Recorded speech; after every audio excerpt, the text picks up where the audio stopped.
What's up, people of the internet? iamflip here, and welcome to some Granblue Fantasy. We've got a new event going on. Well, not just a new event, but some new updates as well. There's quite a bit to go through here, and I think it's all covered here.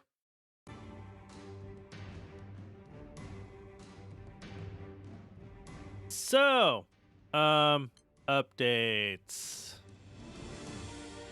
All right, so game was updated 850 JST. So because Twitter is going to shit, you can no longer use Twitter to help search for raids. So the raid finder beta was updated to oh wait, not that.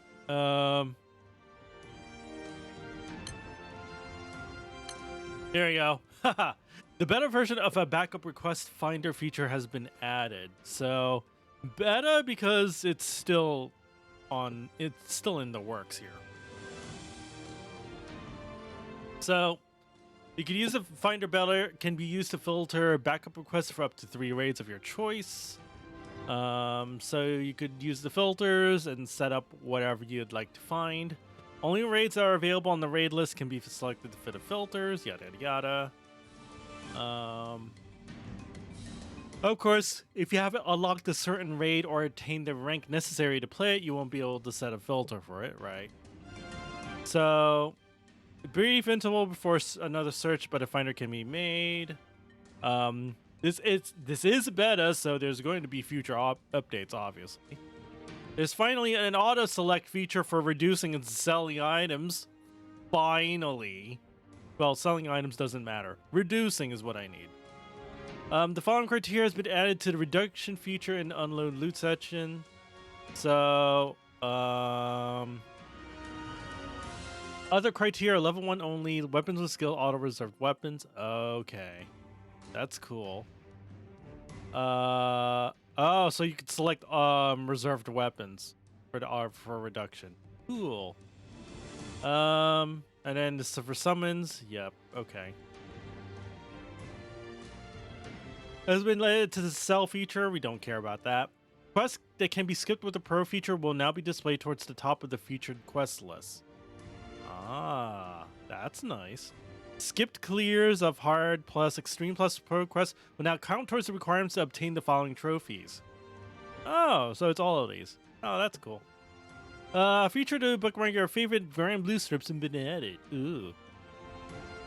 Daily gift that's been added because you can no longer, because they eliminated the the post to Twitter feature has been removed. Post to line feature has been removed. So in lieu of that, everyone's just going to get 2 half elixirs and 10 soul berries for free. So that's 10 FP and 2 half elixirs, which is nice. And 1 Damascus ingot has been added to the shop. Yahoo. Yeah. Due to the functionality overlap, the sell button has been removed from the unload pop-up. Lol. Yep. Okay. Alrighty. So then, apparently there was an update to the raid finder. Let's see. It was updated to not re-perform a search upon refreshing the page during the raiding period between searches. Oh.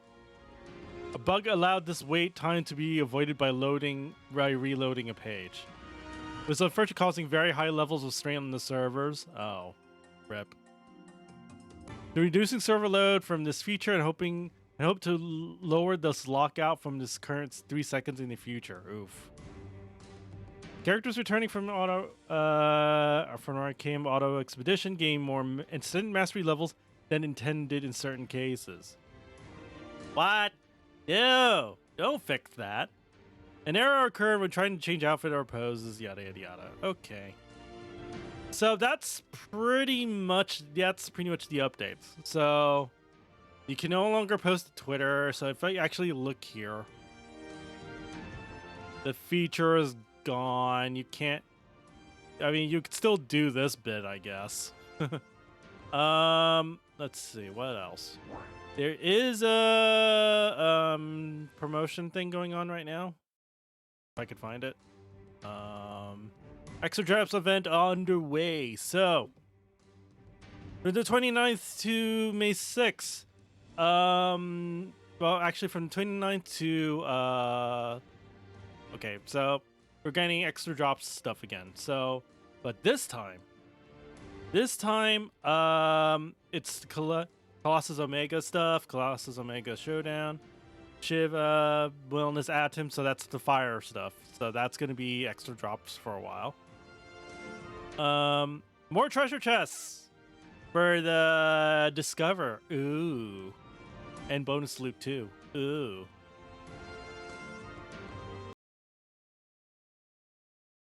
Included in this,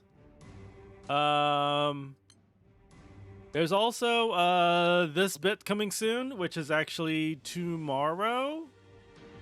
This happens, yeah, this is actually, wait. So this is actually live right now, the free daily 10 draw. Ooh. There's also, this one also live as well. Campaign exclusive quest is back. 1.5 times more RP EXP, delicious. Half AP and EP for stuff, as you can see here. Very lovely. This one is just 30 AP less, lol. Yeah. And the impossible stuff is here. Okay. Have AP for free quests. Have AP for special quests. Yes. Have treasure cost events. Absolutely. Yes. This is new. Because now there's a clashes special, because now that everyone can access clashes, now there will be the Xeno weapons that drop from clashes are more likely to have potent AX skills. In other words, I mean, it doesn't. It seems it doesn't change the drop rate for weapons. What it changes is how likely will they have some very good AX stats. So, also this one's back. Yay. There's also yay too. So, if I look at Arcane right now, there should be three. Wait, who's buzzing me? Oh, never mind. That was my bank. Don't worry about it. So I got to do this bit.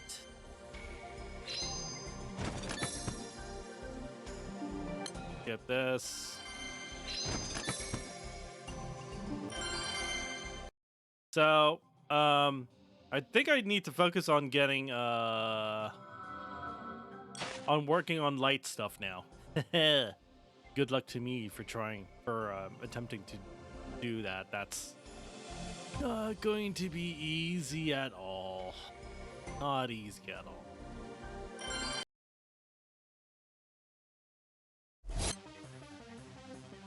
Dun, dun, dun, dun, dun, dun.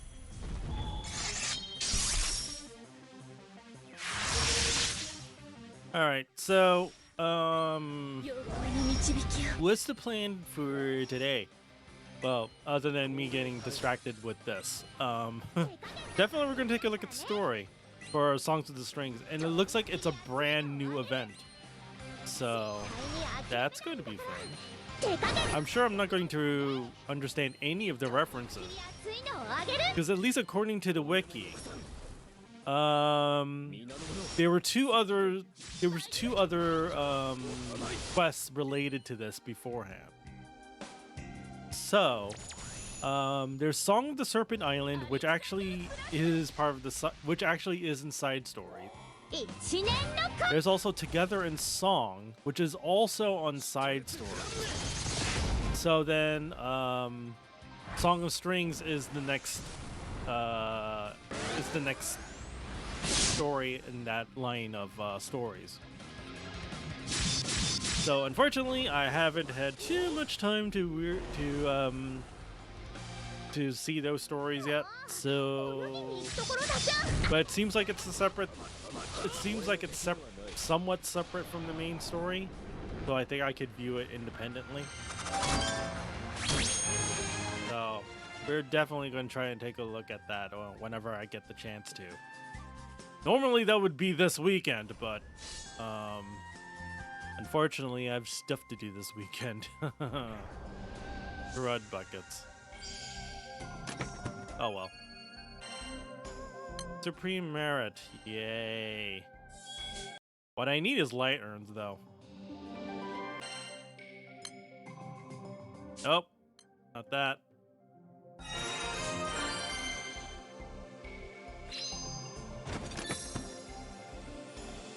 Okay, and another skip.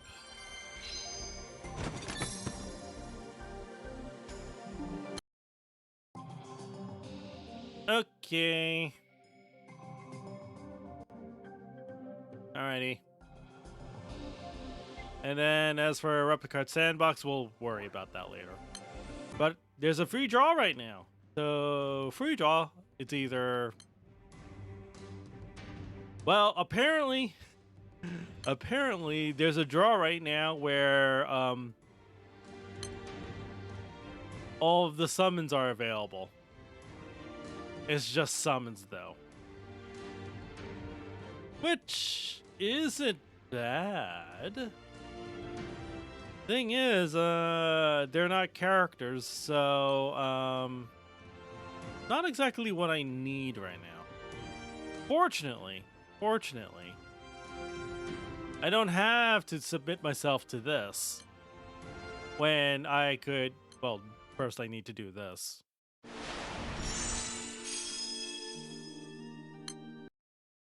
Boom. I mean, there is classic draw that I could do. So, why not?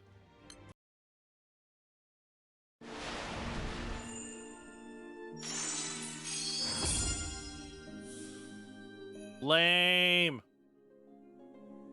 I got nothing for that. Nothing at all. I got an Opal Carbuncles though, so that's actually pretty decent. Ugh, but that hurts.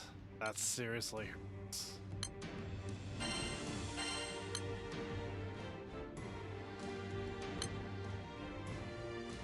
Alright, let's get rid of all these weapons here.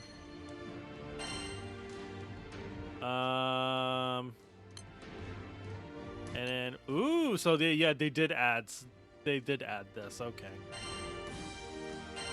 What do you mean? I don't, if they have skills, fine then. I don't care. Get rid of them. As for, let's see, reserving. Okay, fine. So that just leaves the Duran and the Opal Carbuncle. Okay, so then I could take everything else. Sweet. Speaking of which, huh? Oh right. Oh, that's interesting. So the uncapped thing is apparently gone or whatever. Huh. Okay, so skill stuff go here. And then I still have all this angel stuff for some reason, so I'm just gonna do reserve. Alright. And yes, there's the weapons here, I'll get to that in a moment. Okay, am I missing anything else? Yeah, I think I'm good. So let's do the story. 不可思議な演奏会とは相なったが、大成功したようで何よりなのである。Okay. Alrighty. From the beginning. Allegro con brio.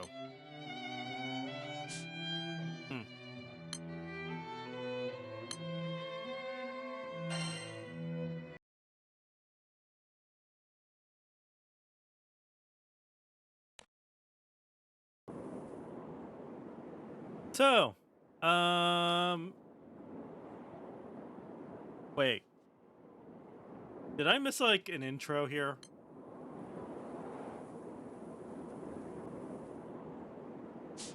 Huh. Well, anyway, Flip and Company sail to Perfetto Island in hopes of getting Salfria's instrument repaired. They hop onto a horse-drawn wagon and ride through the streets, noticing how the town seems to have been thoroughly restored. 災害が起きてからもう2年が経つんですよね。時が経つのはあっという間だな。空から見たときは、まだ山や森に土砂崩れの跡が残っていて、胸が痛かったけれど。港や町はすっかり綺麗になったみたいね。よかった。Memory surfaces for the crew. Yes, a recap, please. So 2 years ago, Perfetto Island was met with a deadly storm that caused a huge landslide. The rain and debris from the storm changed the town, once beautifully adorned with stone statues and objects of art, into a tragic sight. Elta and the others heard about the incident from the Sky Philharmonic Orchestra. The orchestra members, joined by Elta and Salfara, had put on a relief concert and greatly supported the island's restoration. 島の人たちと瓦礫を片付けていた時にカロさんが声をかけてきて絵をプレゼントしてくれたんですよね。鳥の絵ね。あれは宿にあったおかげで魔物化した時に壊されなかったから今も船に飾っているわ。His art started turning into monsters. Say what? 初めて会った時から人懐っこくて、ちょっとおちょこちょいで、おいらたちすぐに仲良くなれたんだよな。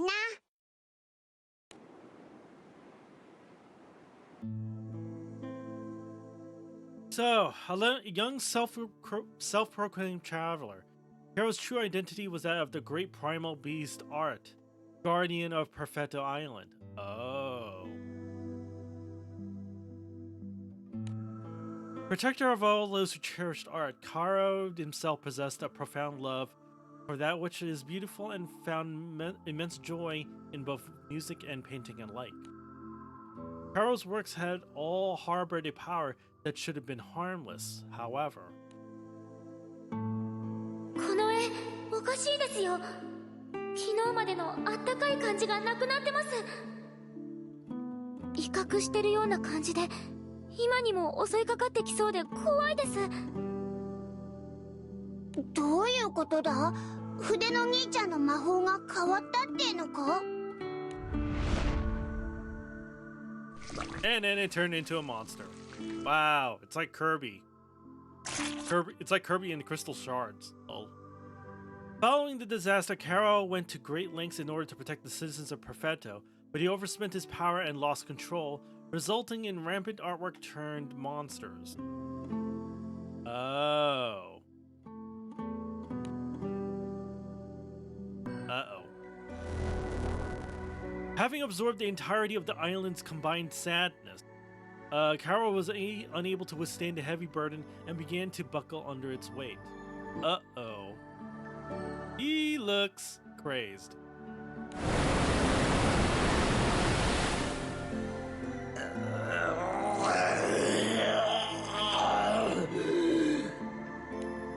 Caro ended up going on a rampage, transforming into his true form as the island's guardian. Man. 魔物を簡単に倒せるほど強くて、作品や歌声に魔力が宿ったり、不思議な力を持ってましたけど、あの姿を見たときは、本当にカロさんは聖少獣なんだって改めて実感させられました。絵筆から飛ばされる絵の具も、楽器から奏でられる音波も、とにかく凄まじかった。あれだけの力を持っているなら、青少獣と気づかれたら怖がられるって、人間のふりをしていたのも納得ね。Makes sense. Yeah, Flip and the gang worked together with the residents of Perfetto to subdue the monsters, and eventually Carol was able to return to his normal self. 遠い昔、誰に言われたんだったか。僕の体はまるで脆いガラスみたいなものだって。Oh boy, the astrals probably fucked you up. 傷ついたら修復に時間がかかる。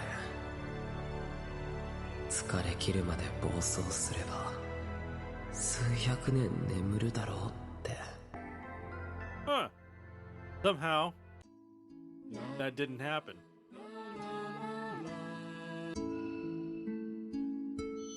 Wait, what?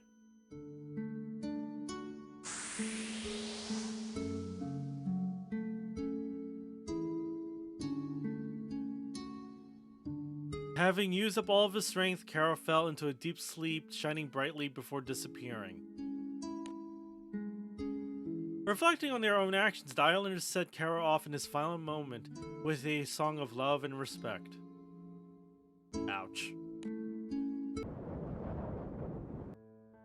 カロさんはこの島の守り神で、島の皆さんと交流するときは旅人のふりをしてました。でも最後の最後に島の皆さんと分かり合えて、ようやく島民になれたんですよね。アルテ様じゃなくてカロとして町に戻ってくるって島の人たちと約束していたものね。約束が果たされる日を見届けることは叶わないでしょうけど、きっと今度こそみんなの友達になれるって信じているわ。The time that they spent together may have been short. The friendship they shared is forever engraved in their hearts, so the crew think as they continue to reminisce on their way to town. I do like this recap story. So everyone arrives at the town and asks around for information on the instrument crafter they are searching for. However, when they finally arrive at his house, they are met not with the instrument crafter himself, but his wife. 夜になるまで旦那さんは戻ってこられないんですか？芸術祭の運営メンバーだから撤収作業まで任されていてね。芸術祭？今日はお祭りがあるんですか？ Oh, might as well enjoy the festival, I guess. 年に一度催されるの。様々な公演をしたり作品を売買したり、とても盛り上がるのよ。今年は復興支援の感謝も込めて当該にも宣伝をしていたんだけど、あんまり広まらなかったみたいね。まさに芸術を楽しむための祭事というわけであるな。セレフィラ、楽器のことは気がかりであろうが、夜に出直した方が良いのではないかな。Who are you? そうね。ここで待っていても迷惑をかけてしまうだけだわ。I'm going to guess they were all part of the Philharmonic orchestra thing. So. せっかくだからお祭りを見に行きましょうか。おじいちゃんにも島を案内して。Oh, he's your granddad? Okay. 嬉しい提案である。祭りに興じればセレフィラの気分もいくらか紛れるであろう。So, after telling the instrument maker's wife that they'll be back another time, everyone goes off, dropping off their belongings at the end before leaving for the festival. Okay. セレフィラとエルタも将来が楽しみな演奏家だな。For you. 努力を続けるといい。Alright, next. So, the art festival is taking place at the plaza located in the center of town. The simple stage that has served as a bleak venue for the relief concert 2 years ago had transformed into something hardly recognizable. The reinvigorated area is filled with newly made stone statues and mosaic art, a picturesque scene meant for the islanders to enjoy. すごい人手ですね。こんなに活気があるなんて。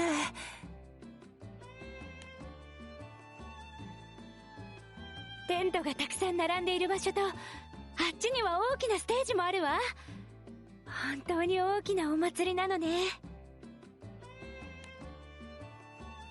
So, we're all standing wide-eyed, amazed by this surprising turnout of people.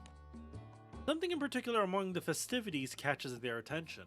踊れ踊れ、もっと腹から声出して心のままに体を動かせ。あいつってまさか。ありがたいぜ。役にも立たん演奏会なんかよりよっぽどな。あの不愛想なおっちゃんなのかよ。Wow, what an asshole. The man rhythmically pounds on the drum strapped around his shoulders, both shouting and stepping to the beat. 驚いたわ。まるで別人じゃない。なんてこった。エルタにセルフィラに菊石さんたちまでいるじゃねえか。本当だ。Both run to greet everyone. The crew notices an armband marking the two of them as festival organizers. ようこそペルフェットへ。芸術祭に来てくれて嬉しいぞ。お邪魔してます。皆さん本当に大盛り上がりで驚いてました。もしかしてお父さんのこと？まあ無理もないかもね。普段は不愛想極まりないが、祭りとなりゃ誰よりも大声で温度を取ってくれるんだ。So he's an asshole except for except at festivals. You know, that's not a really nice personality to have on. 頼もしいのなんの。あいつがいなきゃ祭りが始まらねえってくらいなもんさ。そんな人だったんですね。びっくりです。みんなからも頼りにされてるんだよ。町に魔物が出た時もお父さんが先陣を切って追い払ってくれるんだ。頼もしい人なのはわかります。災害の時も率先して皆さんの安全確保をされてましたもんね。誰かと思えばあんたらか。久しぶりだな。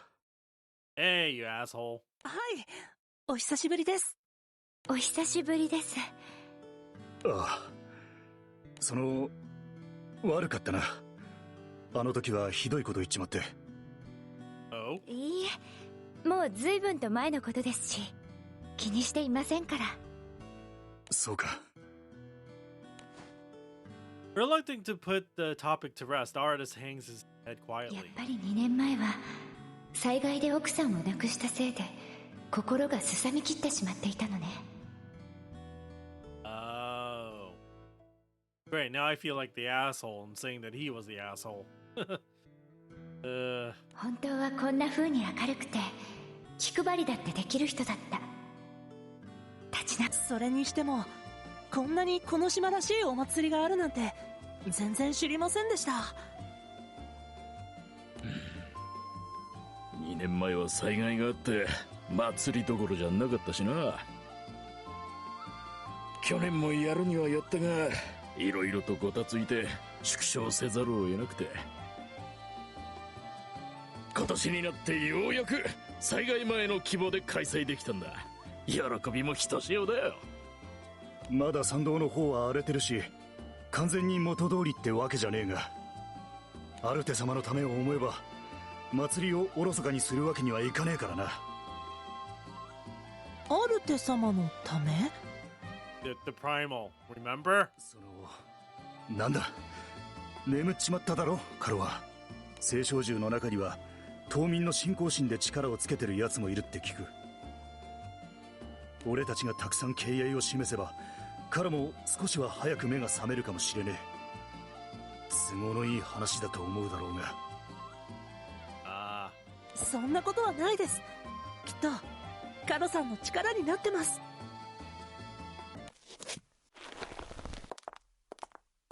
An awkward smile appears on the artist's face. He suddenly grabs Alta's arm and pulls him into a group of people who are dancing. What? ちょっと！あんんただって早くカロに目覚めてほしいって思ってんだろ。踊れ踊れ、届けてみせろ、カロにアルテ様への敬愛を。I guess this is not. I guess this is a little forceful.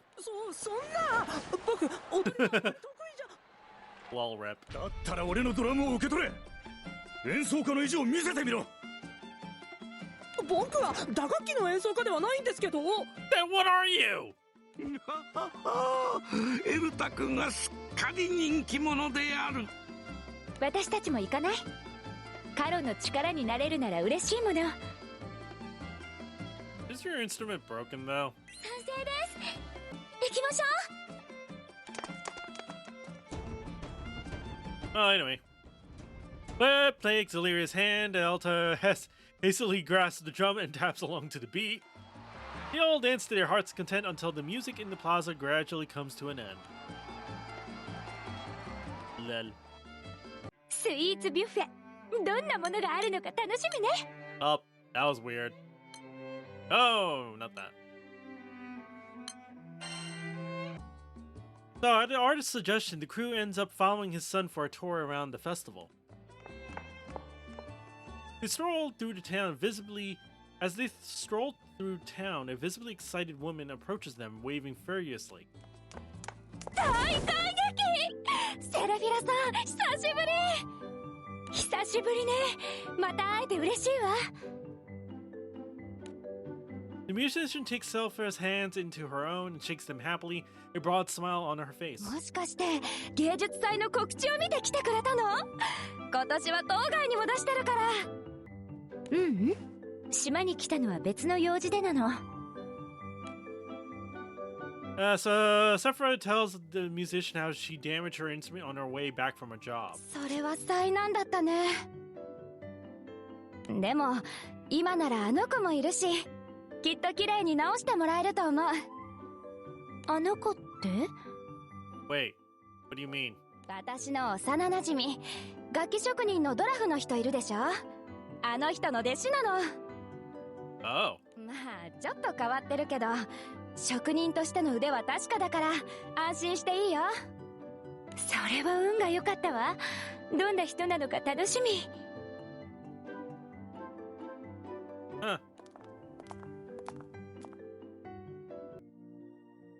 So everyone walks until they find themselves in front of a statue in the middle of the plaza. The statue is of Karo, made in hopes that the islanders 100 years later will welcome back their friend with open arms. The stone Karo gazes up at the vast skies, a familiar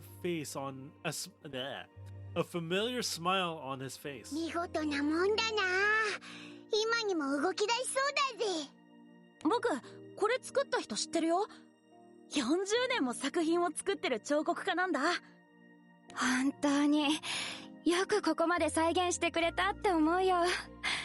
カロの優しさも温かさも全部伝わってくるもの。会ったことのない我が輩でも彼の人となりが手に取るようにわかる傑作であるな。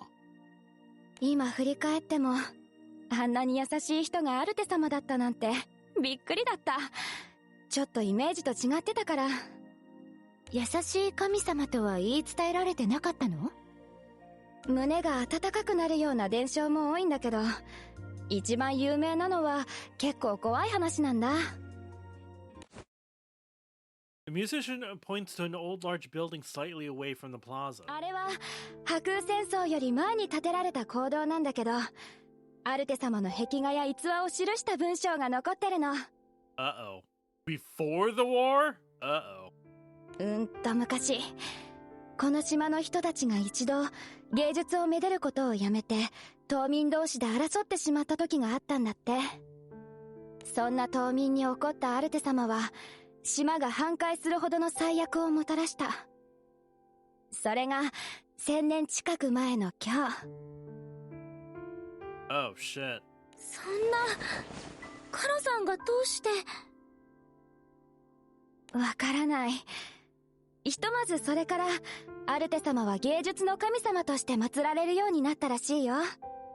芸術祭が開かれるようになったのもアルテ様を二度と怒らせないためだって聞いて育ってきた。他にも人の作品をけなしちゃいけないとか、どんな芸術家にも敬意を払えとか、いろいろな教えがあって、芸術は好きでめでてきたけど、アルテ様を怒らせないようにしなきゃっていう気持ちは結構あったかな。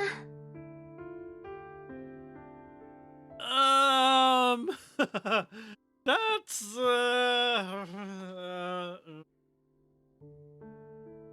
you know, when you put it that way, that doesn't seem great. 驚きです。そんな話を聞いたら怖くもなりますね。でもきっと何かの間違いよね。だってアルテ様はカロだったんだよ。You may have a point there. 暴走した時は怖かったけど、教えに背いたから島に最悪をもたらすなんてありえないよ。同感ね。むしろみんながまた芸術をめでられる。 Maybe the reason why he rampaged in the first place. 2年前だってそうだったもの。 Maybe the reason why he rampaged in the first place was because everyone else was just killing each other. That probably make the most sense. 1000年近くも前の話だもん。どこかで話が変わっちゃったんだよ。Oh, definitely. 誤解してたみたいで申し訳なくて、叶うならもう一度カロと話がしたい。カロさん。Wait. Did you absorb a copy of him? You sort of did, right? Lyra reaches up to her chest and gently places her hand on the sky blue stone. ルリア、どうかしたのか？前にカロさんが暴走した時、私はカロさんの力を吸収しましたよね。Yeah, except the way that except the way that your power works. カロさん、あなたを苦しめてる力を私がもらいます。 Wait, but then you only absorbed the rampaging part of him, though. そういや、そうだったな。お？ってことは、ティアマトみたいに呼び出せるんじゃねえか？ I don't know. それが、あれから一度もカロさんは答えてくれないんです。気配はちゃんとあるのに。So maybe he really is asleep. ずっと不思議なんです。だってこんなこと他の聖少獣ではなかったから。カロは目覚めるのを拒んでいるということ？ Huh. そうじゃなくて、うまく説明できないんですけど、私の中にいるのは抜け殻というか空っぽな感じなんです。何もないから答えられないみたいな。That kind of sucks. そいつは不思議だな。ねえ、今の話って何？カロがどこかにいたの？ No, it's complicated. いや、こっちの話でよ。どっちにしろ力になれそうもねえから気にしないでくれ。After looking curiously at Lyra for a while, the musician turns her gaze back towards the statue of Kara. 島の守り神ってどんな気持ちなのかな。1000年近くも生きて私たちを見守って、そのうち見送ることになって、誰よりも島民のことを知ってて、島からも出られないのに島民にはなれなかった。そう考えるとさ、なんか悲しいよね。カロにはカロの幸せを掴んでほしいって、私願わずにはいられないんだ。私もそう思うわ。カロはその思いだけで幸せだって言いそうだけど。わかる。まあカロが良くてもこっちが納得しないけど。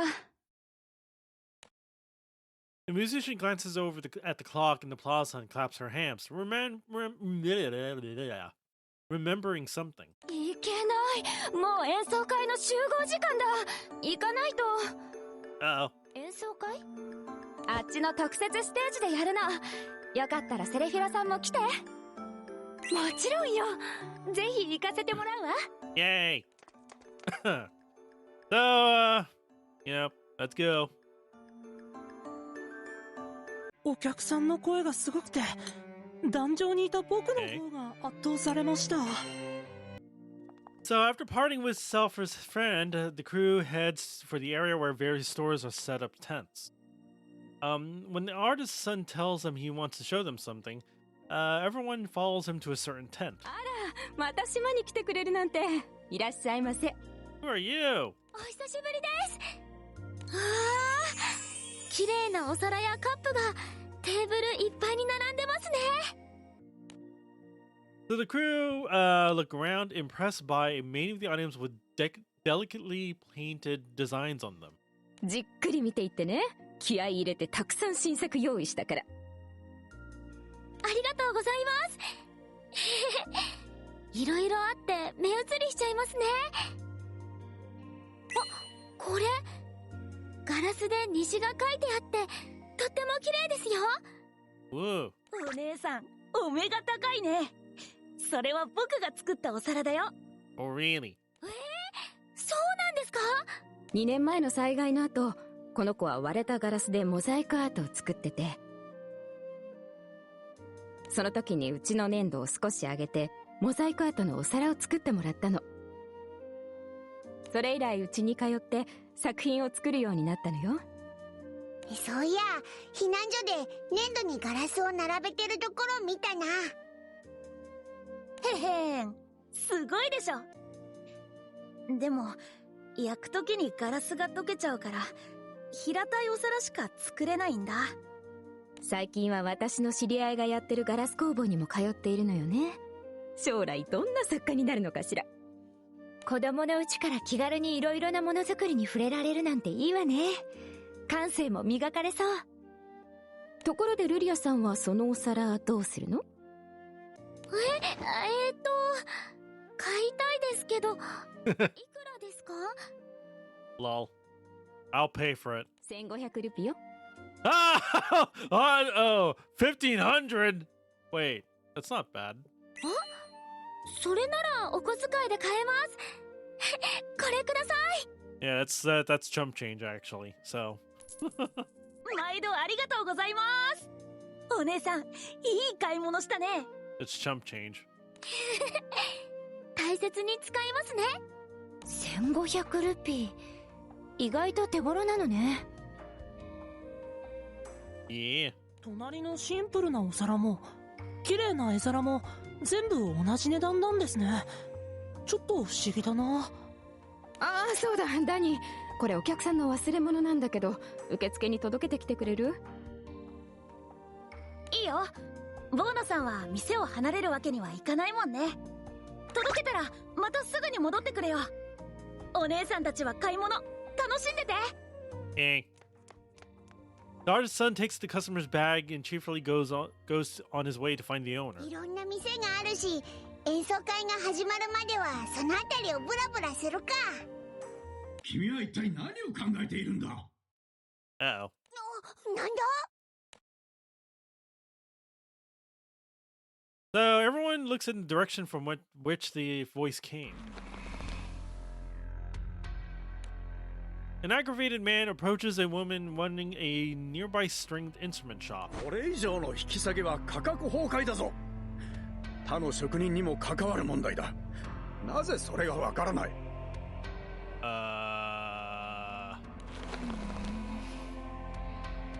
私の手を取るのが嫌ならそう言え。ごまかされるのはもううんざりだ。何のためにここまで足を運んだと？やいやい、何クレームつけてんだ？怖がってるだろ。客人か。商品を見る邪魔をしたならすまない。失礼する。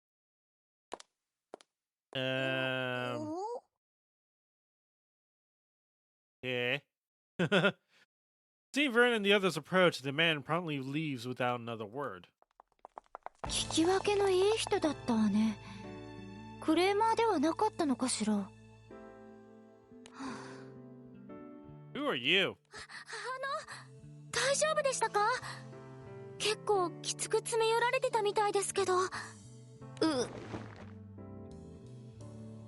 だ Eh? だ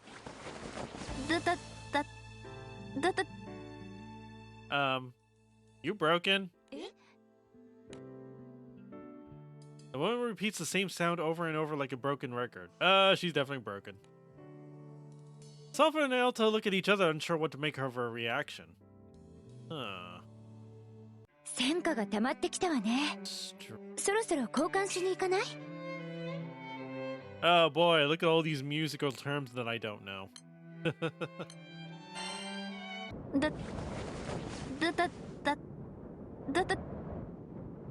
おいおい、どうしたんだよ。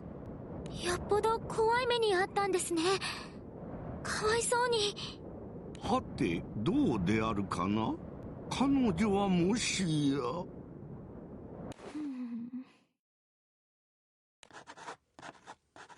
The woman sighs listlessly and pulls out a notebook. She scribbles something in it before showing it to the crew.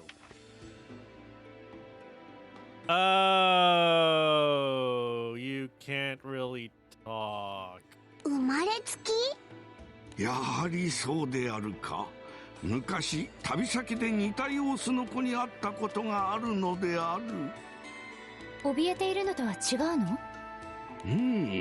考えてみれば話すというのはなかなか複雑な動作なのである。一定の速度で息を吐き続けなければ声は途切れてしまうし、さらに唇と舌で音を作らねばならない。楽器を奏でるのと同じことなのである。ほんの少し調子が狂えば思い通りの音にならなくなるのであるからして。So she's more on the mute side of things. Also, hey there, Oros. How you doing? なるほどね。無意識にやっていたから気づかなかったけれど。我が輩たちも緊張や恐怖に苛まれればうまく言葉が出なくなり声も震えてしまうもの。Except in her case, it's a perma debuff. きっとお嬢さんも同じなのである。それが体に強く出やすいというだけだと我が輩は思うのであるからして。 But she said she was born with it, which means, you know, it's a permanent debuff. You just got home? While nodding in affirmation, the woman writes something again in the blank space on the open page of her notebook.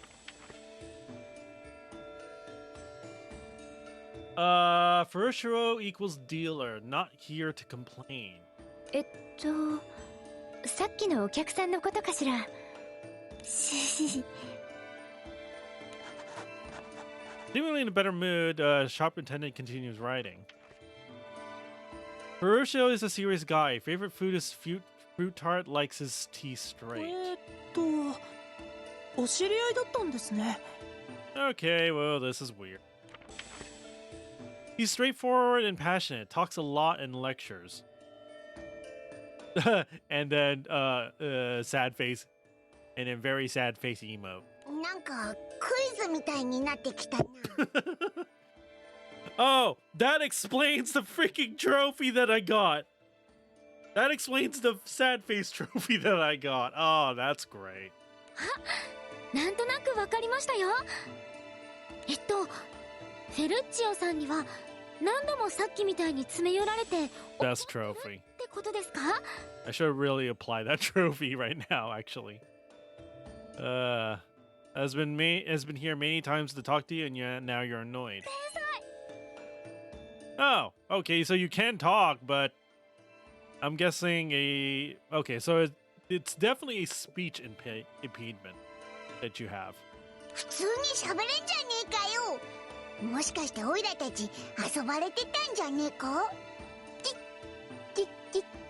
実は本当でも訓練受けたから。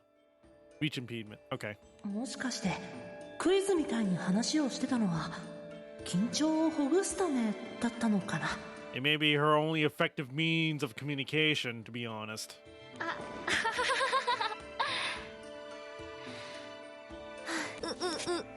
うちカンターテ君たちは The crew introduces themselves in return. あ、すみません。こんなに一気に言われても覚えられないですよね。Content smiles and points at Lyria. ルーちゃん。 Suddenly Luchan. Okay. That's weird. せいちゃん。 Sechan. What? 私のこと？ Shorthand. Ek. もしかしてあだ名ですか？ Well, I guess it works. キリさん、ダンちゃん。 Danchan. Hey. 裏若き乙女にあだ名で呼ばれるとは面はゆいものであるな。 Lol. 要するに最初の文字だけで呼んでるってわけか。ってことは Teacher. オイラの場合はぬい。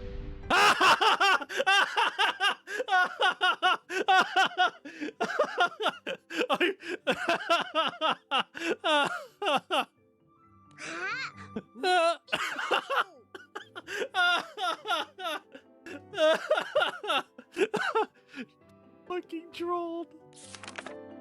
Plushy. LOL. 誰がぬいぐるみだよ。っていうか普通に組んでよかっただろ。 Oh my god, that is so funny. Not even called a lizard this time, now you're a plushie. なんだかとてもユニークな人ね。そうですね。変に遠慮する必要もないみたいです。Seeing Cantante laughing herself to tears, Safara and the others can't help but smile as well. Makes sense to shorten names when you have a stutter impediment. Yeah, definitely. All right, let me change my profile. Give me a second here. Extra trophies. Not that.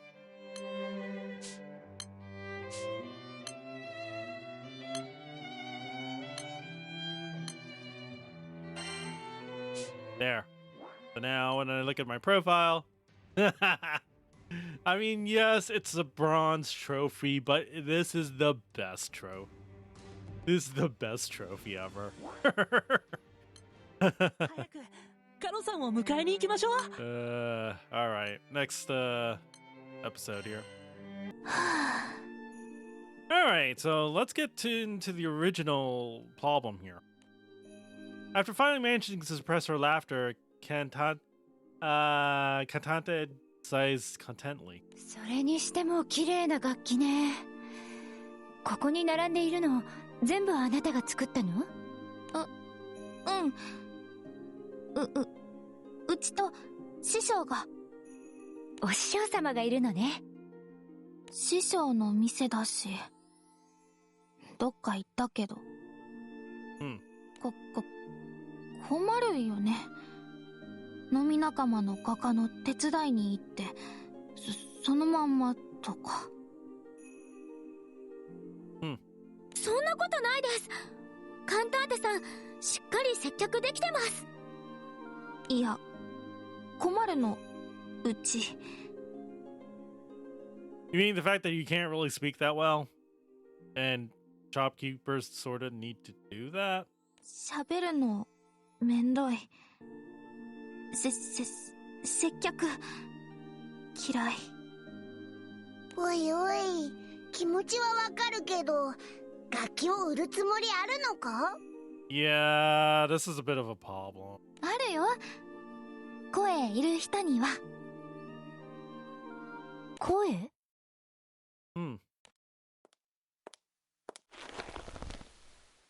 Cantante leaps out of the tent. She approaches the crew and grabs Safara and Elta's hands. はあ？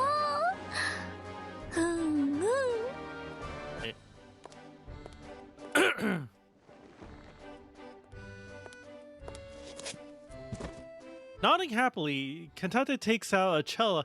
No, it's not a cello. Oh, is it a cello? Yeah, cello. What are the cello? How do you pronounce this? I'm not good with musical sounding words here.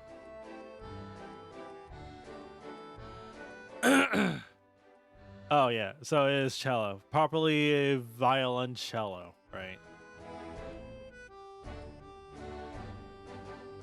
Oh, はい。僕はチェロ弾きですけど。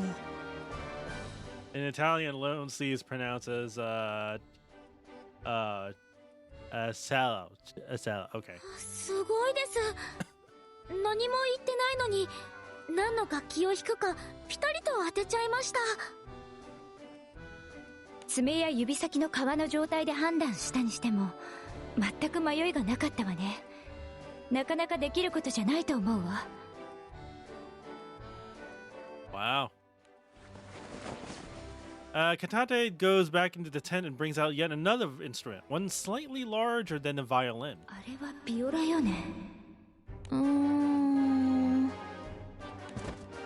Her expression is unsure. She returns to the tent and exchanges the viola for a violin before handing it to Sephra. ありがとう。これどうすればいいの？ It seems that I'm going to guess that she recognized that these instruments would be perfect for you and that you should buy them. 弾くの。 But first, you should probably play them to make sure that they work for you. え、ここでですか？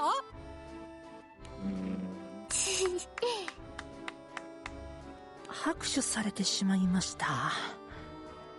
思想させてくれるのは嬉しいけど、こんな人がたくさんいる中だとちょっと。Oblivious to Sephra's and Elta's feelings of doubt, Cantate continues to clap, waiting for the pair to start their performance. いつもと違う楽器ってなんだか新鮮ですね。私も聞いてみたいです。そういうことなら。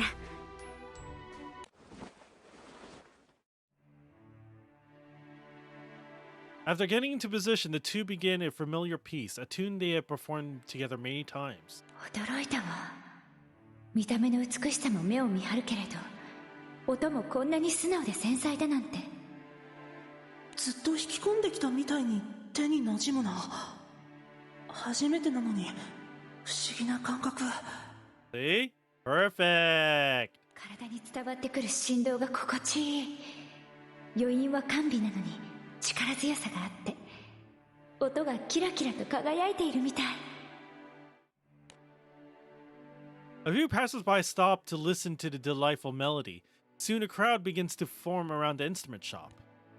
Though the pair would usually find such a situation unnerving, they grow ever more immersed in the mellow notes, too entranced to notice the people around them. What can I say? When the performance finally draws to an end, a thunderous applause erupts from the audience. 素晴らしかった。ブラボー！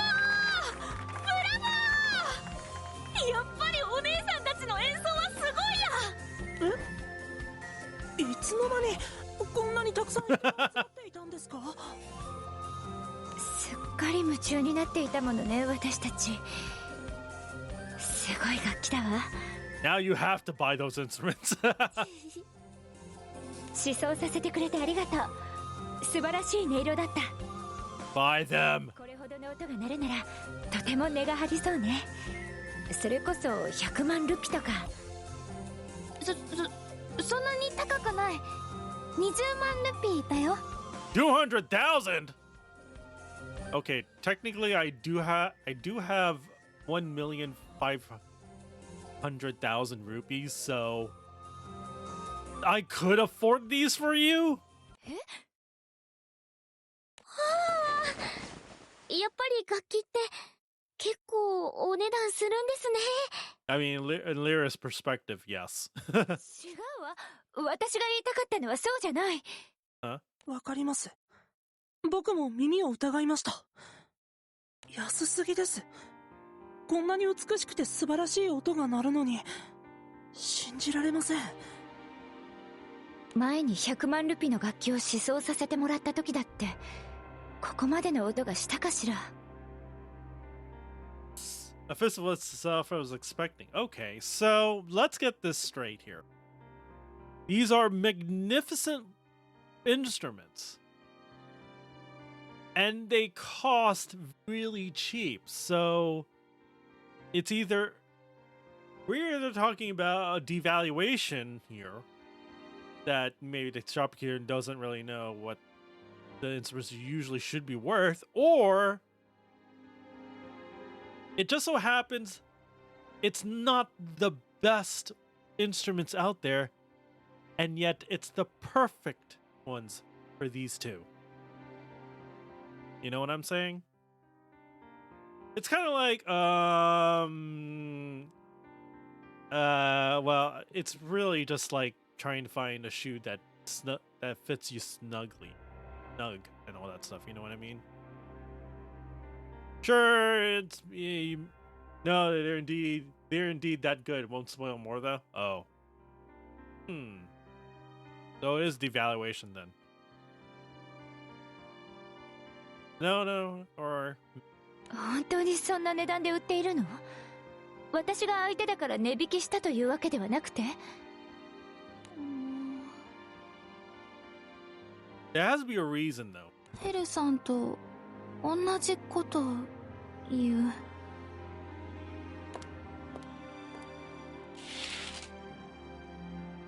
Hidetaka takes the instruments back from Selfra and Elta and returns them to their place in the tent. そろそろ演奏会が始まっちゃうよ。行くなら早く行こうよ。It is really strange.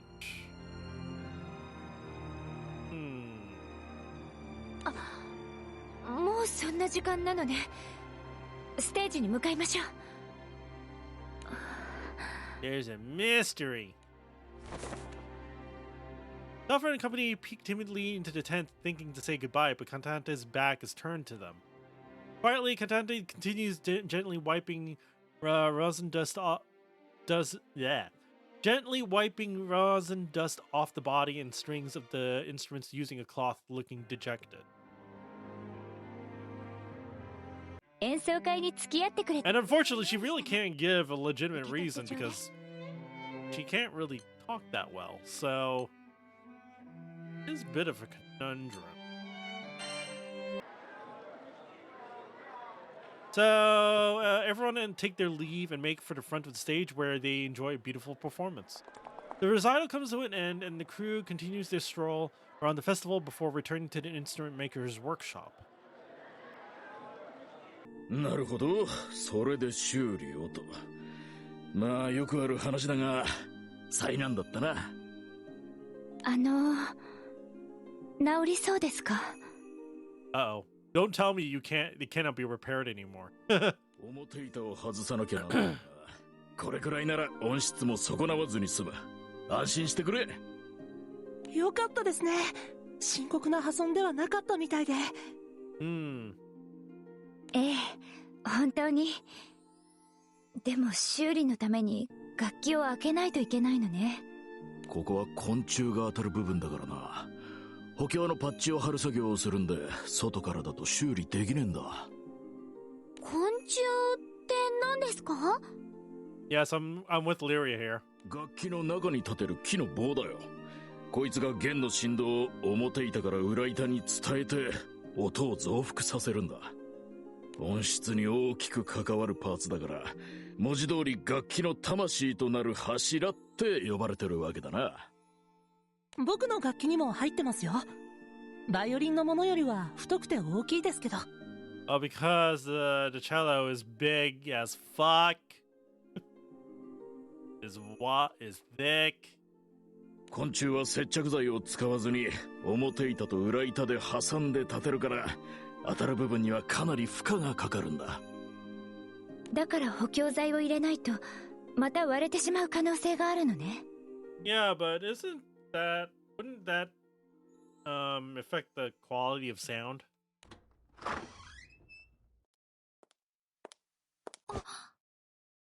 Oh, hey, what's up? カンターテさん？ The door to the workshop swings open to reveal Cantate, who stops in their tracks upon seeing the crew. カンターテと知り合いなのか？ Wait, you're her master? 芸術祭の時にお店にお邪魔したんです。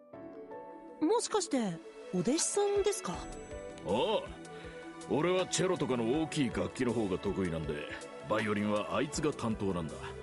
Wow, this is really awkward. This is awkward. おい、ちょっくら見てくれねえか。Katate nods and sets down the instrument case she had been holding in the corner of the workshop. カンターテも楽器を弾くのね。バイオリンかしら。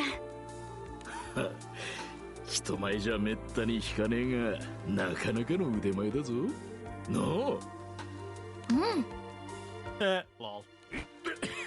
叩くことねえだろうが。Frown on her face and hands on her hips, Katate nudges her master aside and into a nearby chair. She takes Sulfur's instrument and examines both the top and back plates as well as the neck, before taking a closer look at the crack with the magnifying glass. She eventually puts her tool down and flips the violin in order to knock on the edges of its body. Uh-oh. Katate repeats this process along the entirety of the instrument's body and detects an abnormality near the narrow end of the violin. Finally, she once again flips the instrument topside up. 低音側の共鳴口のところもちょっと割れてるか。ここも脆いからな。そんな、もう板ごと取り替えた方がいいのかしら。楽器の音色は気がつかるから、取り替えちまったらもはや別物だ。板の交換は最終手段だよ。See, now you should get the other violin, the one that was perfect for you. バイオリンは木でできてる。何度も修理して丁寧にケアしながら何百年と使っていくものなんだ。修理しながら何百年も。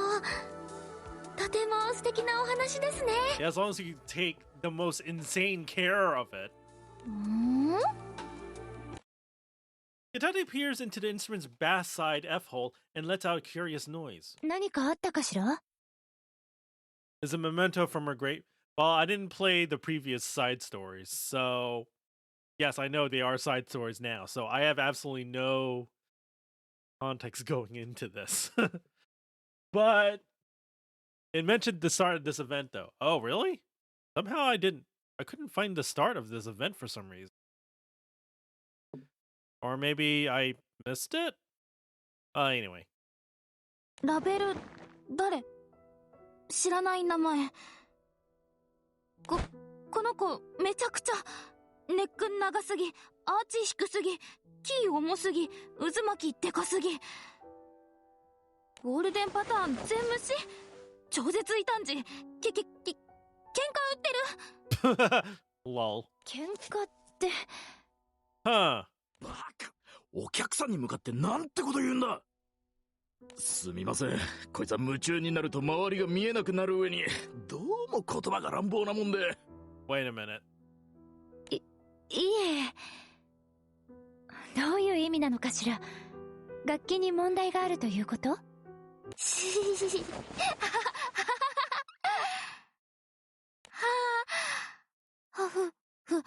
腑に落ちた。Katate takes Suffer's hand into her own and grasps it as if to check its size and depth. 大きくてしなやかで強いって。でもビオラじゃなかった。あ。この子コツがいるの。パワーと届ける強い意志が。せいちゃんだからいい声になる。まっすぐで堂々とした大きな声に。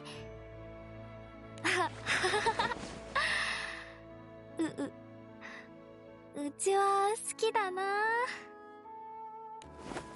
Katate hugs the instrument to her chest lovingly, a blissful expression on her face. 見事な目利きであるな。その楽器はミドガルズウォルムへ音色を届けるため、特に大きな音が鳴るように作られたのであるからして。そうだったの？無名の職人ではあったが、セレフィラの曽祖母の思いを汲み、持てる技術を結集させて作ったもの。実際に聞かずとも見ただけでいかなる音色を奏でるかわかるとはあっぱれというほかないのである。ああ。まあネックの長さや角度、ボディのアーチの感じなんかである程度音色の方向性はわかるもんだが、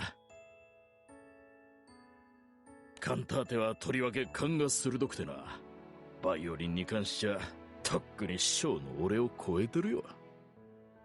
だから去年まで当該の楽器製作学校に留学してたんだ。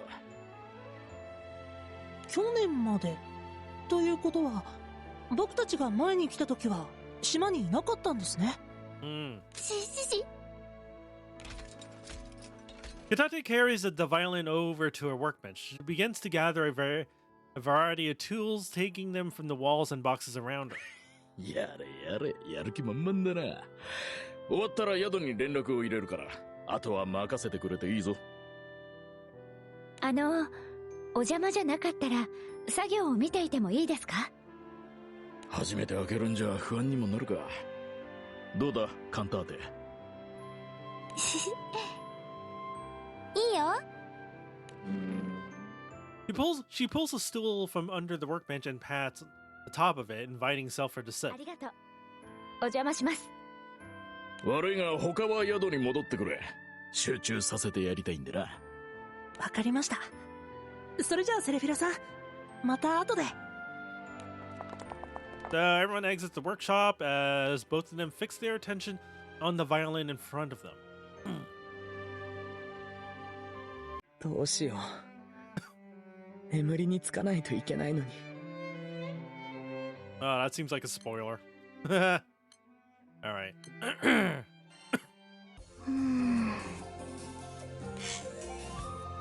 Squeaks and squeaks fill the otherwise silent workshop. A round-edged knife is carefully placed in between the violin's top plate and ribs as Cantante slowly scrapes away at the adhesive. 思っていたより力技なのね。板が割れたりしないのかしら。怖い？少しだけ。思っていたのと違っていたから。優しくやってる。割れないから大丈夫。まあ音はね、ビビるよね。メキって。The violin's chin rests. I'm trying to talk.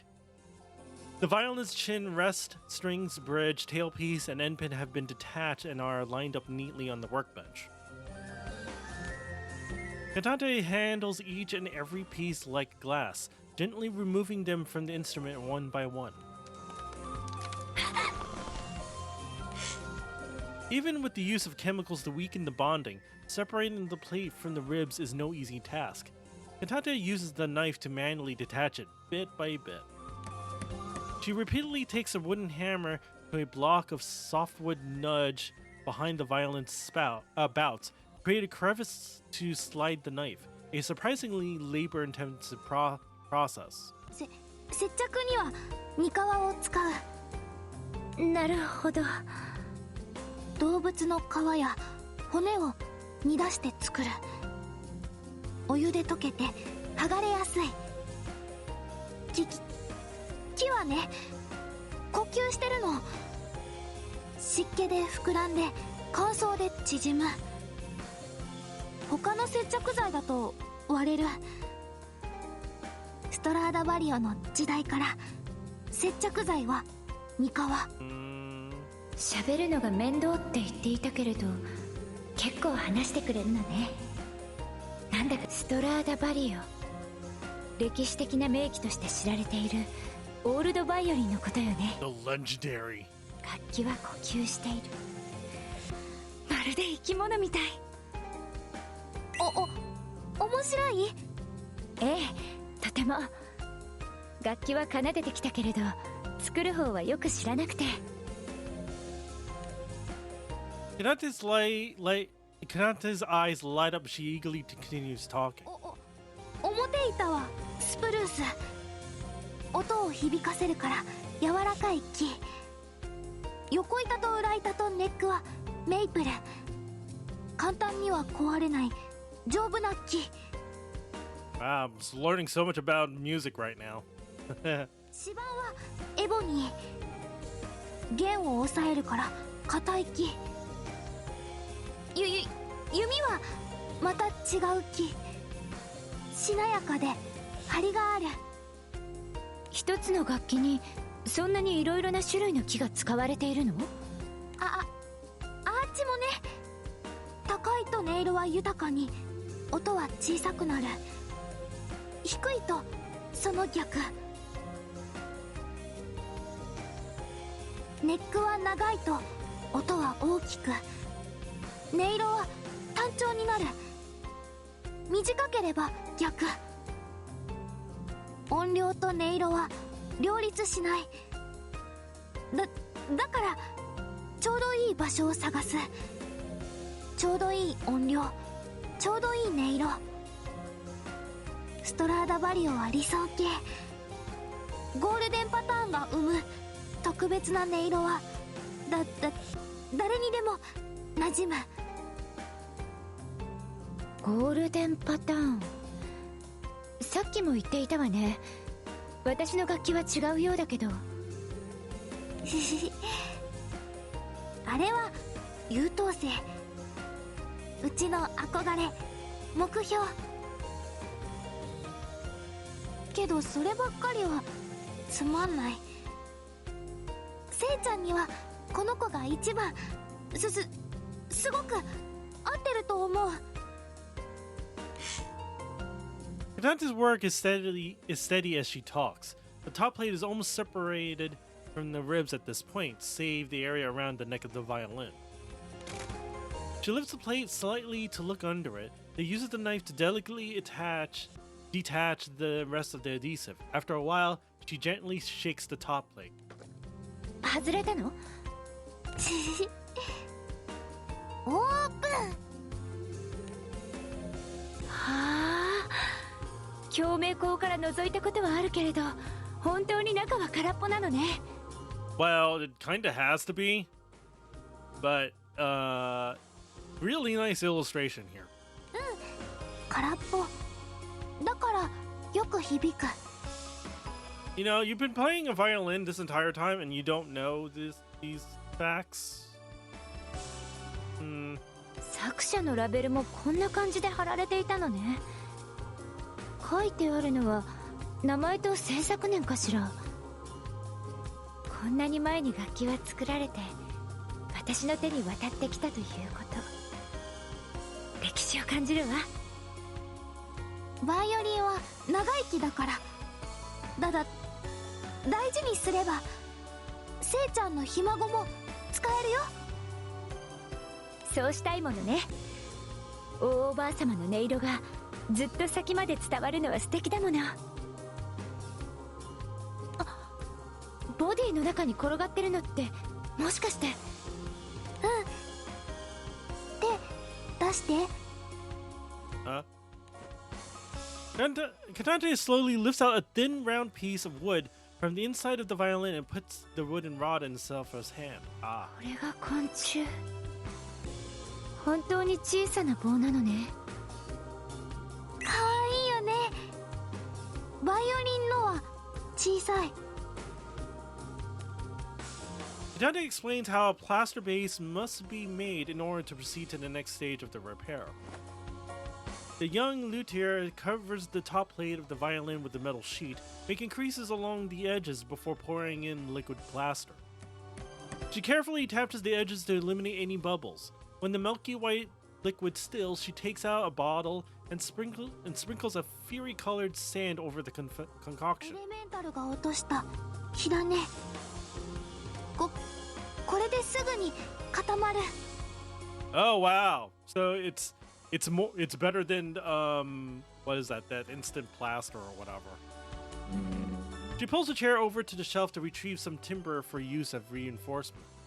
Meanwhile, Sufferer's gaze wander to Katante's live violin case propped up beside the shelf. カンターテもバイオリンを弾くのよね。いつから弾いているの？3歳2歳だっけ。そんなに小さい頃から？ Believe me, you'll end this event knowing a lot about instrument crafting. Okay. 英才教育、両親バイオリニストで。Oh. すごいわね。どうして演奏家じゃなくて職人になったの？声が作りたかったから。声？ Itade nods as she examines the pieces of timber. うちさ、こんなじゃ。子供の頃はもっとひどくて、本気で死んでて。So you started off completely mute. だから大事だったんだ、声。でもある時気づいて。Her eyes flicker over to the window as she remembers something from once upon a time. 演奏会に付き合ってくれたお礼を用意したの。受け取ってちょうだい。 So, where was the beginning then? Because apparently I might have missed that.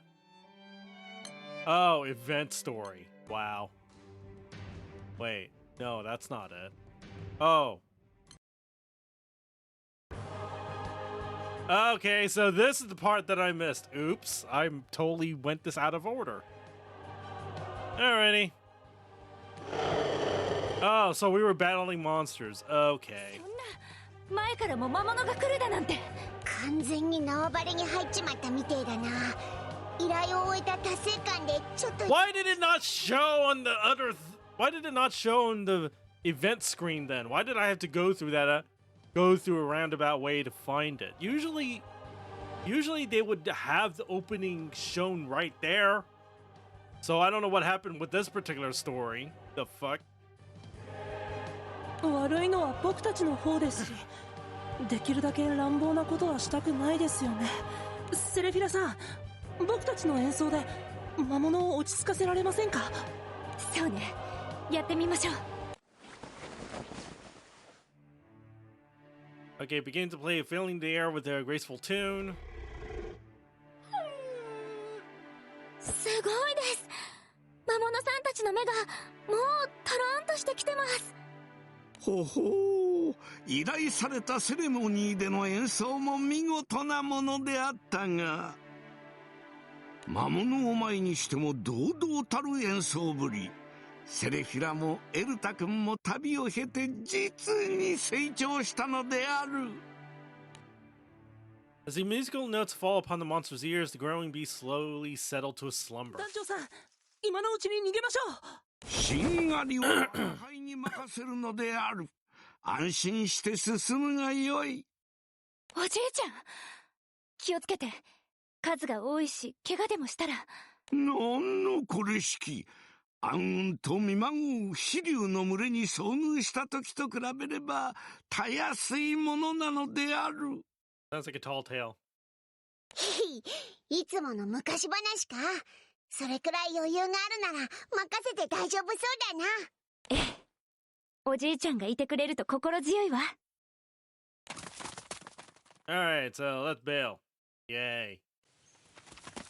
Crew safely escape the monsters, spot a way out of the forest when something else catches them by surprise. Another monster! Yeah! Behind the thicket, a single monster that had been separated from the pack leaps in front and pounces at Sephra. Taking back, Sephra tries to turn, but her foot gets caught in a hole in the ground and she quickly loses balance.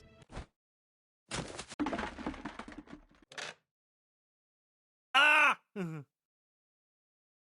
The momentum of the fall causes her instrument to fly out of her hands and onto the hard ground below. 今の音。 I'll handle it. Bonk. Without a moment's hesitation, I leap into action and down the monster with a clean slice. Lets out a short cry before it dies. セレフィラよ、怪我はないのであるか？ No, but my instrument. ええ、ちょっと転んだだけだから。セルフィラさん、これ泥がついてしまったみたいなんですけど。楽器を拾ってくれたのね。ありがとう。泥は拭けば取れるから大丈夫。さあ、早く帰りましょう。また魔物が現れたら危ないもの。Yeah. セルフィラさんに怪我がなかったのは本当に良かったけど。Elta casts a worried glance at the case resting in Sephra's arms. Yeah. どうしよう。こんなことって。セレフィラ、夕げの支度はとうにできているのである。おじいちゃん。ごめんなさい、今行くわ。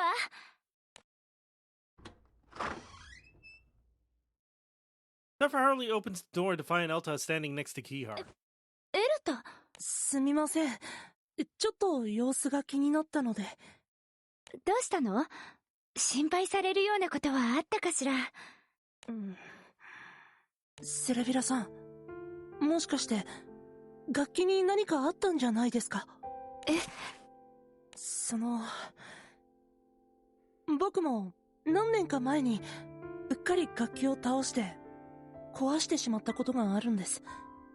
幸い表板と横板の接着が少し剥がれただけだったのですぐに修理できたんですけど、壊した時は食事どころじゃなかったほど胸が苦しくなったのを覚えています。楽器って本当に大切だから。二人とも入って。Okay. We see the violin. わかるかしら？高音側の共鳴口のそばに木目に沿ってひびが入っているでしょ？はい。さっき弾いてみたら雑音が出るようになってしまっていた。音の鳴りも悪くなった気がする。セレフィラ。The troubled musician grasps her sleeves in anguish, her voice お strained. じいちゃん、どうしよう。おばあ様から受け継いだ楽器が元にも。Okay, so this is the fact that I totally missed because the opening thing was not available as a button. The event page. Me. 大丈夫なのである。修理すればきっと元の音色に戻るであろうから。そうですね。確かにここは昆虫が当たる部分なので音質への影響が大きそうですけど、見たところどこも欠けてませんし、きちんと修理すれば治るんじゃないでしょうか。でも誰に頼めばいいのかしら。この船には楽器職人の団員さんがいるなんて話は聞かないし。フィディ島の職人を頼ろうにもここからは遠すぎるのであるな。楽器職人、そういえば。ねえみんな、カロの楽器が治ったよ。ペルフェット、カロさんがいるあの島に行くのはどうでしょうか。ペルフェット。以前二人が復興支援に出向いた芸術の島と呼ばれる場所であったな。はい、ここからなら結構近いですし、カロさんの楽器を直した職人さんならセレフィラさんの楽器もきっと修理できると思うんです。ドラフのあの人。そうね。とてもいい考えだと思うわ。団長さんにも相談してみる。ありがとうエルタ。治るかもって思ったら少し心が軽くなったわ。いえいえ、僕は何も。無事に楽器が治るといいですね。Despite anxiety, a smile appears on Sephra's face before she leaves the room. So after hearing about the circumstances, I say, let's go for Perfecto Island.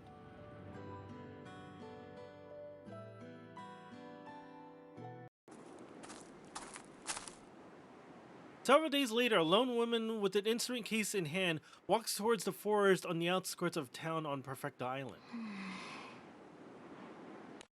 いいんじゃないかな。誰かを傷つけるわけじゃないなら、好きなことをしたって。Eh?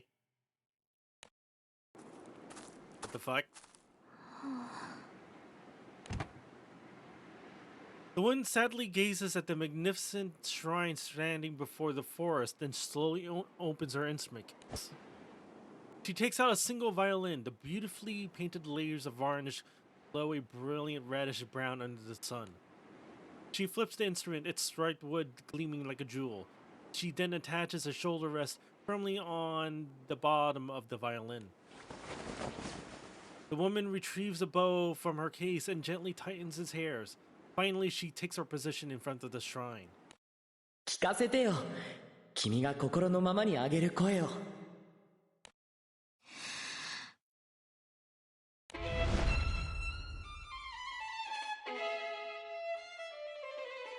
Oh! This is the intro! Wow, that explains a lot now. Huh.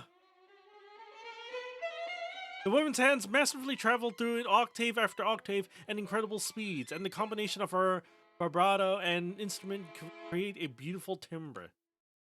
Sweet, mellow, sublime, profound. These are the qualities of the sounds flowing from the violin, which its rich music filling the air. The bow hairs, meticulously coated in rosin, are subjected to vigorous abrasion. One by one, they begin to snap and hang limply. Here rests our dear friend Karo. The woman faces these words carved onto the shrine and continues her fierce performance, as if crying out into the silence.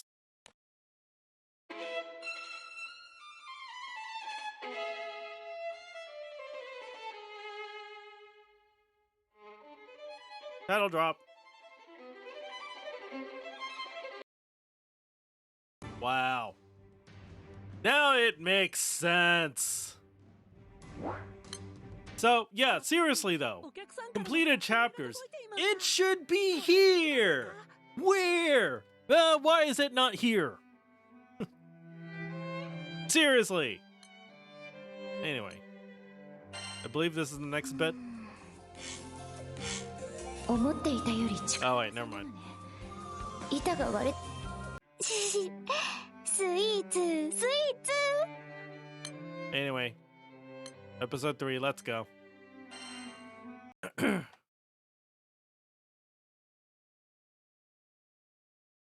Passionado. あなた喋れないって本当？赤ちゃんじゃないのに変なの。 Oh dear, you got bullied because you couldn't talk. Well, that's unfortunate. 生まれつき言葉がつっかえる。それを知った時の周囲の反応は2つに分かれた。かわいそうって同情してくるか、変だってからかってくるか。無邪気な子供の世界だと圧倒的にからかってくる方が多かったんだけど。何か言ってみなさいよ。ほらほらほら。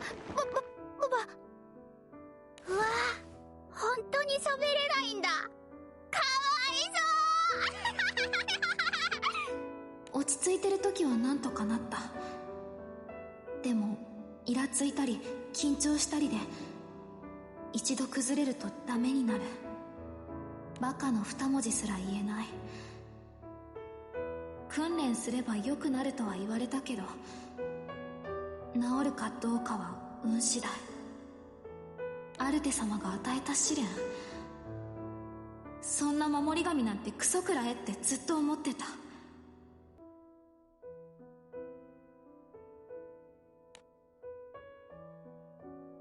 あれ、そのケースバイオリン？奇遇ね。私もバイオリンを習っているの。どれだけの腕前か見せなさいよ。多分その子もそれなりに自信があったんだと思う。だか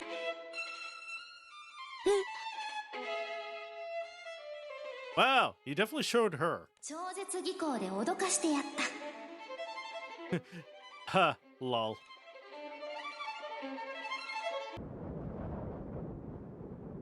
超絶技巧？大人ですら難しいのに。 Wow. お母には弓の毛がダメになるって禁止されてたけど、見下されて腹が立ってバカって言いたくて、それで Huh.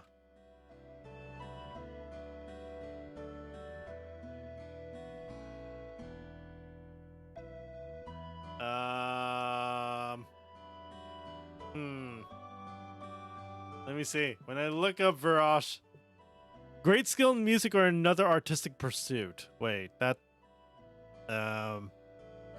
Okay.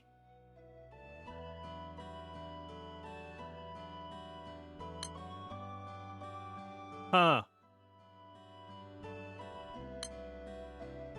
Maybe that's a bit more of a technical term here.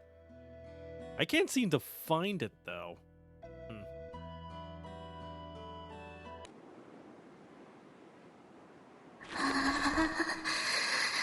Well, you might have made the matter worse though. Oh dear. 何よ、ちょっとできるからって調子に乗って。だいたいそんな乱暴な音楽アルテ様は。うわー、すっごい。バイオリンってそんな音も出るの？まあ公園のど真ん中で弾いてりゃたまたま聴いてる人だっているよね。とにかくその子は駆け寄ってきて、ねえねえ、私にも教えて。前からバイオリン弾いてみたかったの。ちょっと誰よあなた、話聞きなさいよ。思ってたより軽い。構え方はこうかな。右手はこの辺りで、なんて音出すの？下手くそ。おかしいな、弓が横に滑っちゃう。こうかな。それともこう？ If we went with rhythm games, it would be a high difficulty song played at several times the normal speed. Oh. Oh. I can only think of that one particular DDR song. That's like impossible to yeah, Beethoven something. I forgot the full name. 耐えらんない。もう帰る。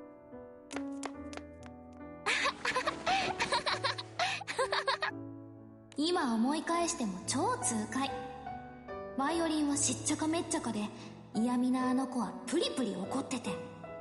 だけどうちが本当に驚いたのは、金髪のあの子が初めて歌った鳥みたいにすごく楽しそうに弾いてたこと。Beethoven virus? Yeah, I think that's the one, yeah. Oh, so she was inspired being able to give other people's a voice. In other words, other people violin. Or whatever. 口は達者でも、心を解放する声は別にあるんだ。うまく喋れないのは、うちだけじゃない。誰にだってあげたい声はある。楽器はその力になれるって知った。聞かせてくれてありがとう。バイオリンって楽しいね。ねえ、受け取ってよ。あなたのでしょ？どこに行くの？ねえ、楽器は？ Oh. I can. That explains why her prices are low. She's not that overly concerned about that bit. Oh. Well, that makes sense. So whether that be considered devaluing her own art is, you know, an entirely different matter, but yeah, whatever. もしかして自分の楽器をあげてしまったの？夜になったらその子の親が返しに来た。菓子折り持って。あ楽器をあげたい気持ちは本当だった。でも自分のをあげちゃダメだった。どうしたらいいか悩んだ。悩んで気が。あれ？町から離れた森の中を歩いてた。Oh, you were so lost in thought that you got lost in the forest. Good job. やばい。迷った。しかも森は魔物が出るっておっかが言ってたっけ。Top quality violence sold at basic quality price flooded the market. Yeah, that's the other thing. Yeah, that's a different matter as well.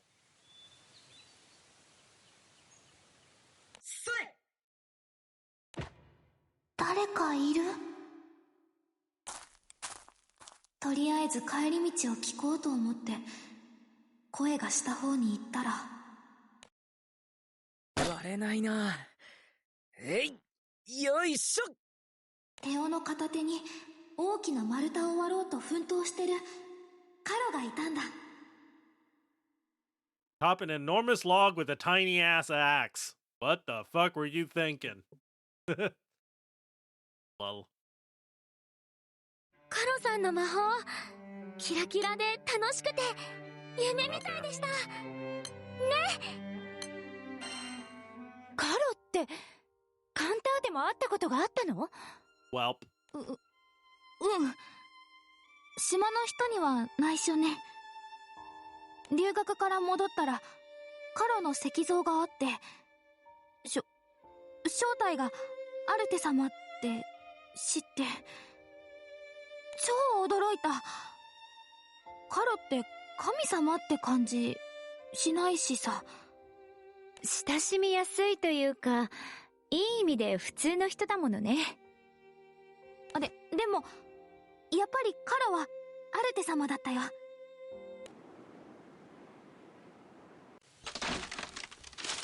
やっと割れた。中までしっかり乾いてるね。去年の落雷で折れてしまったけど、君のことは大切に使わせてもらうよ。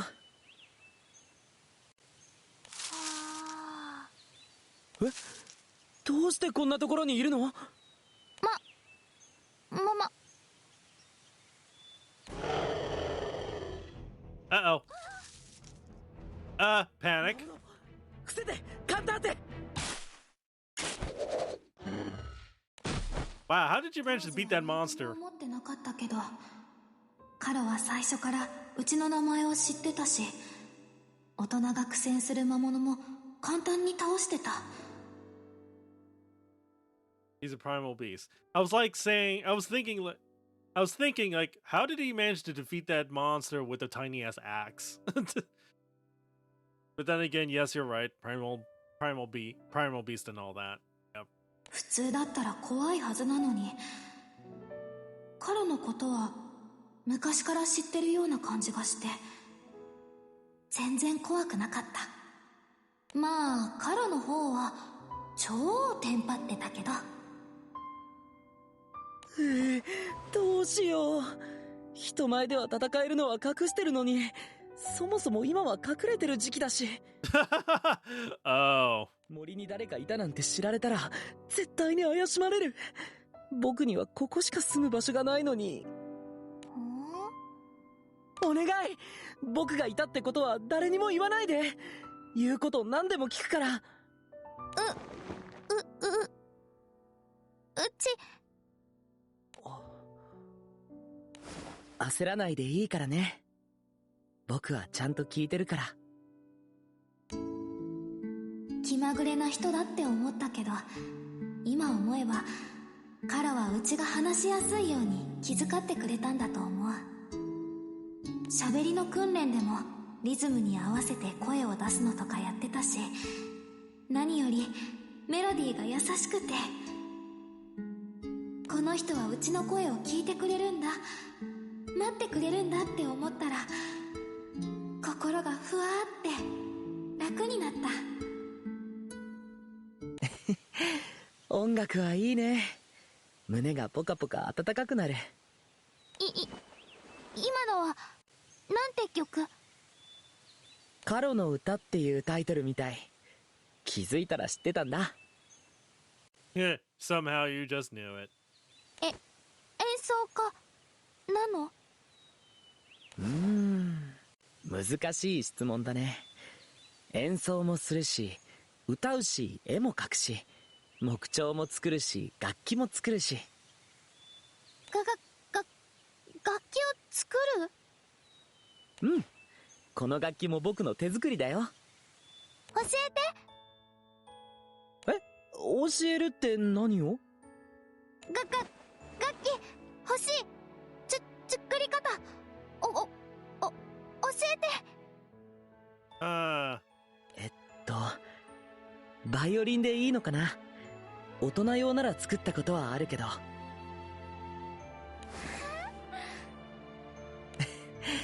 ちょうど木材も揃ったし、作ってみようか。Hey, perfect story timing from a very long time ago. ここで僕と会ったことは島の人には言わないって約束してくれるかい？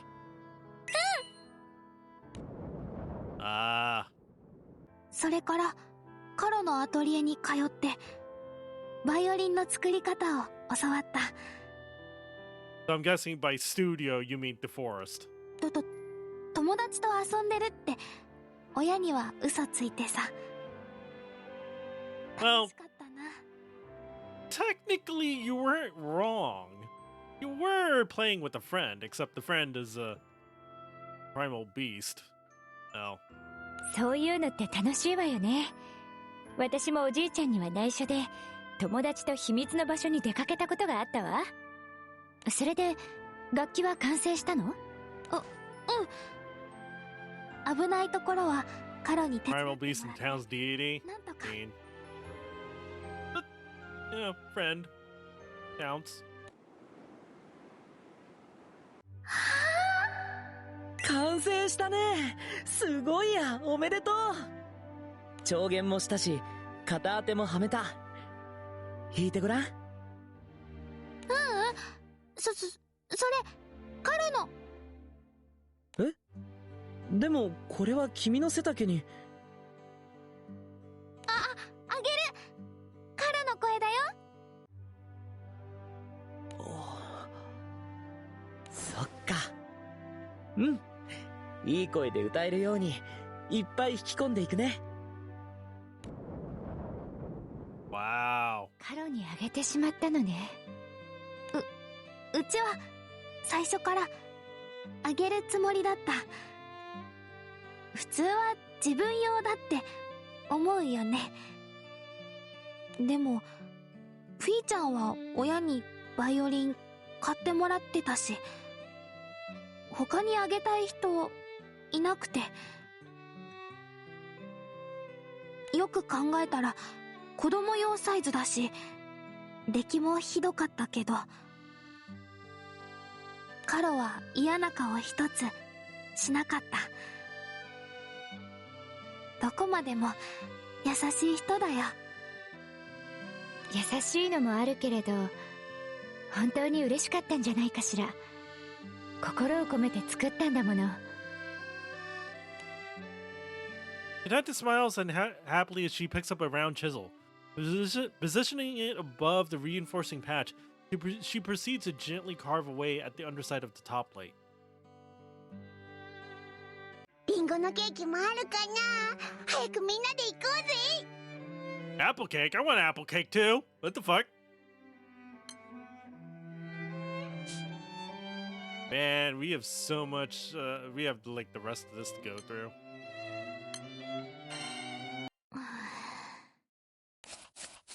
After carving out a cavity on the underside of the top plate, Katante begins to shave a piece of wood so it can fit snugly into the hole as reinforcement.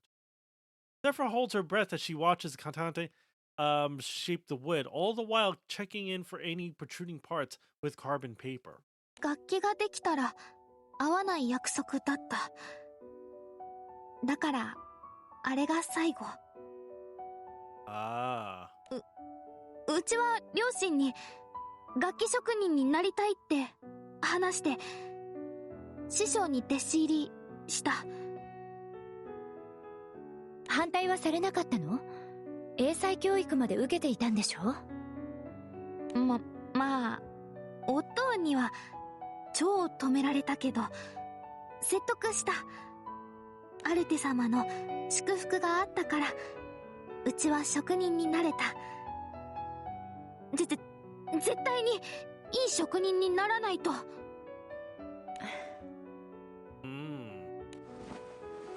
Several looks around at the various violins hanging down from the ceiling. 他の楽器じゃなくてバイオリンが良かったの？バイオリンは一番声に近い。顎で挟むから声帯の近くで響く。体と一体になる。一番声に近い楽器ね。なんとなくだけれどわかる気がするわ。私は歌も歌うけれど歌う時も演奏する時も気持ちは同じだから。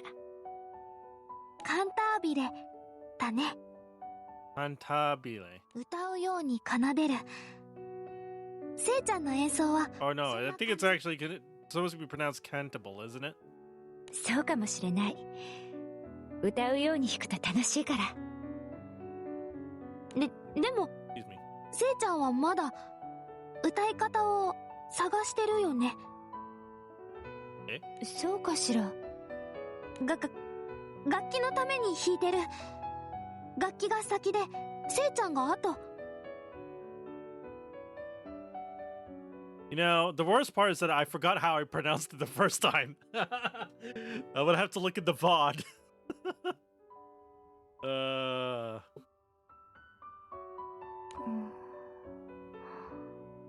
それはあるかもしれないわ。Interesting. 私が演奏を始めたのは聖少獣ミドガルズオルムを鎮める旋律を受け継ぐためだったの。Oh, great. Midgar, what are you doing? You were such a gentle dragon Dragalia lost, and now here you are. What the fuck? 思えば大おばあ様が残した音色を求めて練習を続けてきた。使命は果たしたから今は自由に弾いてるけれど。使命かっこいい。でもこれからはせいちゃんが先になるといいね。そしたらもっとバイオリンが好きになる。そうね。そうなれたら素敵だと思う。カンターテもバイオリンが好きで仕方ないのね。さっきから話が尽きないもの。大好き。弾くのも作るのも直すのも。パーツだと昆虫が一番。いいの見せてあげる。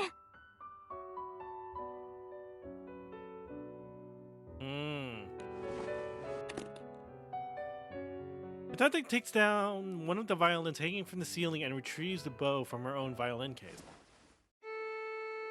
これ今の音。Right.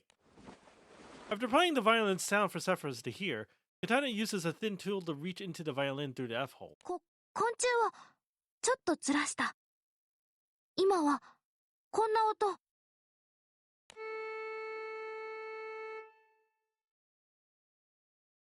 Wow. It definitely takes a very trained ear, or, musician's ear, to immediately hear a clear difference in the sound.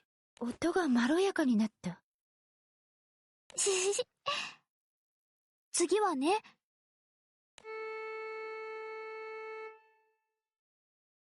音が大きくなったわ。髪の毛一本分しか動かしてない。でもこんなに変わる。面白いでしょ？え、とても。昆虫の位置でここまで音色が変わるなんて知らなかった。Wow. でしょ。他にもコマとかバスバーも重要で。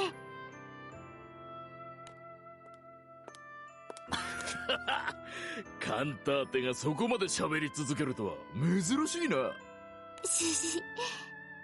ってせいちゃんだから。盛り上がってるところ悪いんだがよ、そろそろセリフィラを宿に送らねえと。Ah! Yikes, time. もうこんな時間だったの？ごめんなさい。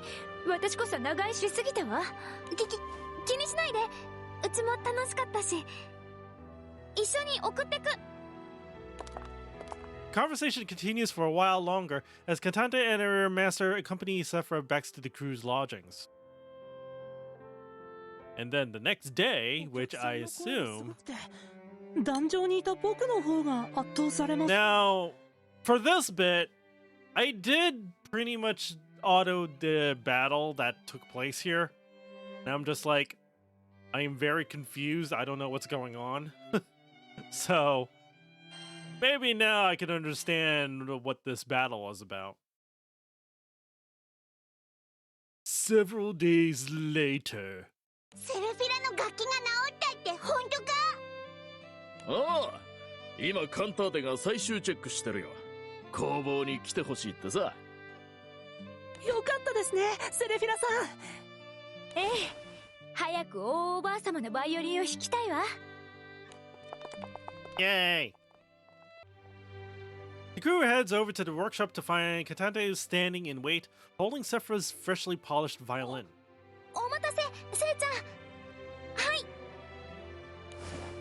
すごい、元に戻ってる。傷跡も全然わからないわ。顎当ての横見て。顎当ての横？はあ、ニスがすり減ってたところも綺麗。塗り直してくれたの？色うまく揃えられた。You certainly do not half-ass anything. あとコマの曲がりも直した。前より弦抑えやすいはず。そんなことまでしてくれるなんて。早速試してみるわ。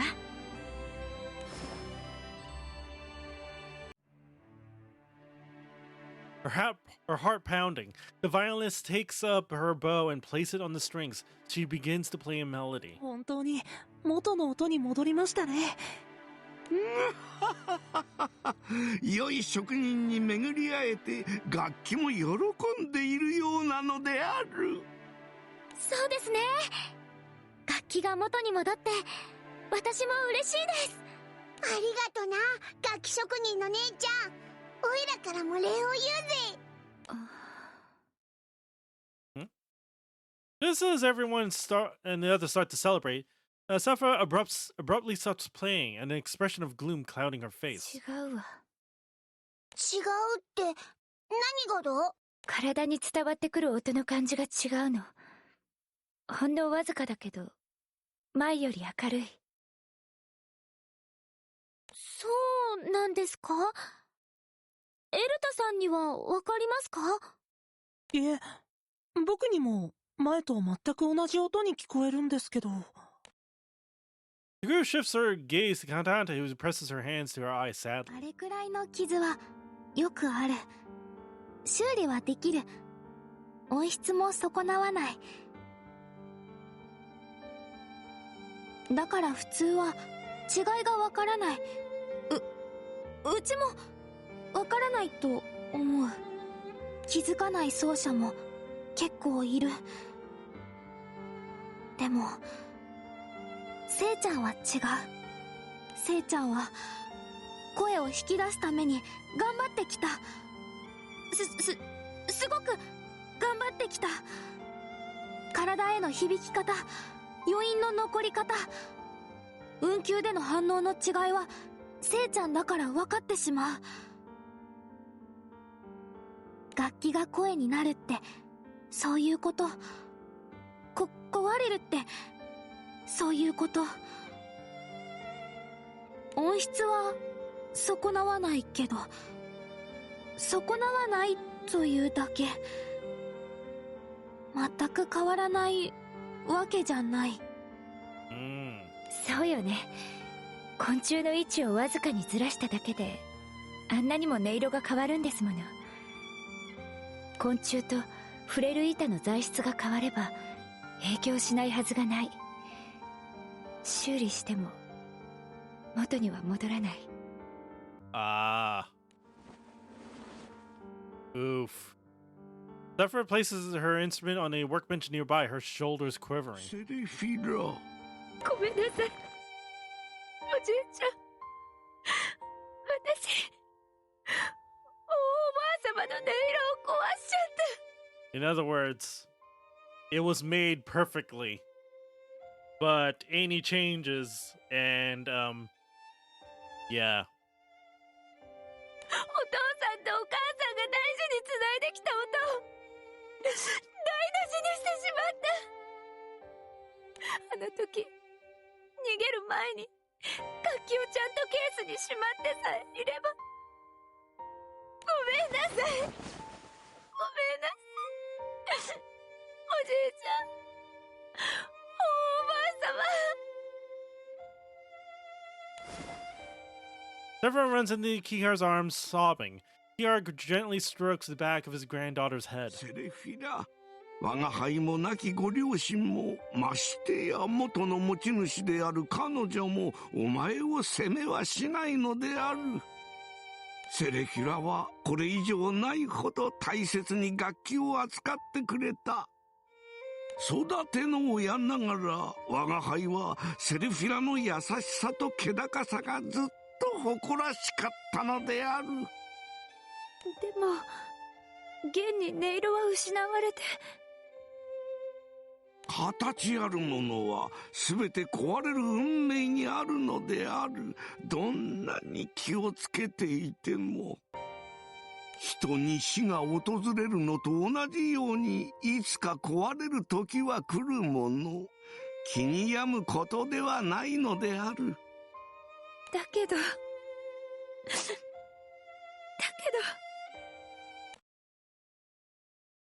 Suddenly, the fevered sound of a violin drifts through this workshop, as if to comfort Zephyrs in their tears. 悲しまないでほしい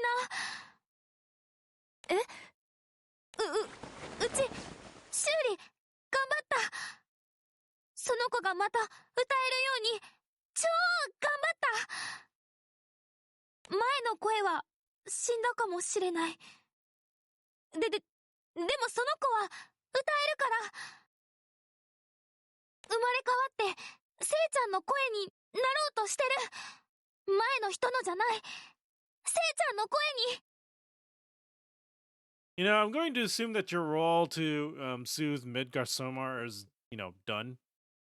So maybe you don't need to duplicate your great grandma's sounds anymore. Maybe you could formulate your own voice. Guessing that that's the situation here now.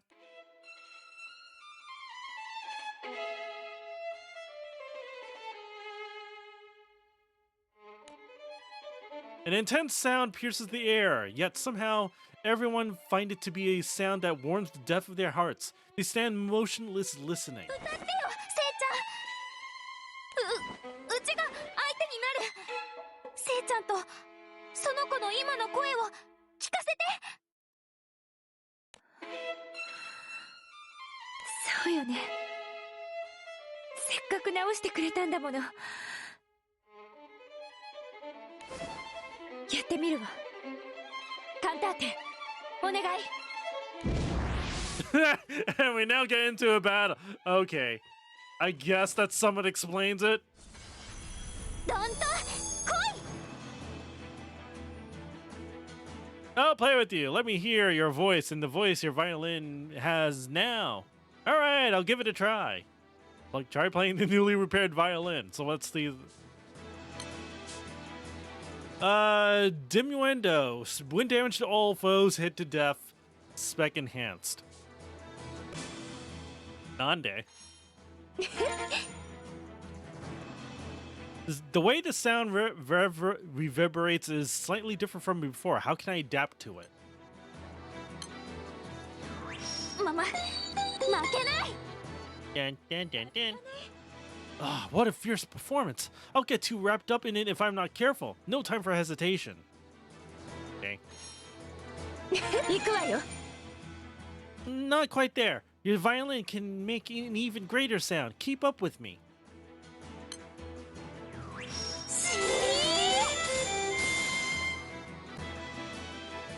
Are we doing this in the form of a battle? I have no clue. This tempo is so quick. There are no time to worry about appearances, but I think I'm beginning to see. My own sound, my new voice. How do I want it to be? I need to open up and listen to my heart. 行くわね。 Ugh, very nice. Let me hear more. Ow. My charge bar! I think I'm getting a better idea little by little. My violin feels so easy to play now despite how different it is, or I guess because of how different it is. Perhaps I can finally let out my very own voice. Alright, Diminuendo special. 旋律を重ねましょう。 Okay. Hey, you got it, Sel. There, Chan. 行くわね。行くわよ。 Yes, thank you for encouraging me, Cantante. I should thank Cantante properly after this. She helped me find my way to this new voice. Like battling the need to sleep or the sauna heat. Yeah. まだ見ぬ果ての夢。レブールシンフォニア。いいね。 Wow. 大聖小獣ならこんなものなのかもしれないけれど、改めて Well, 持つ力って。 I'm sure this is a really nice thing, but unfortunately we're sort of out of time. But I do want to put into detention a few things here.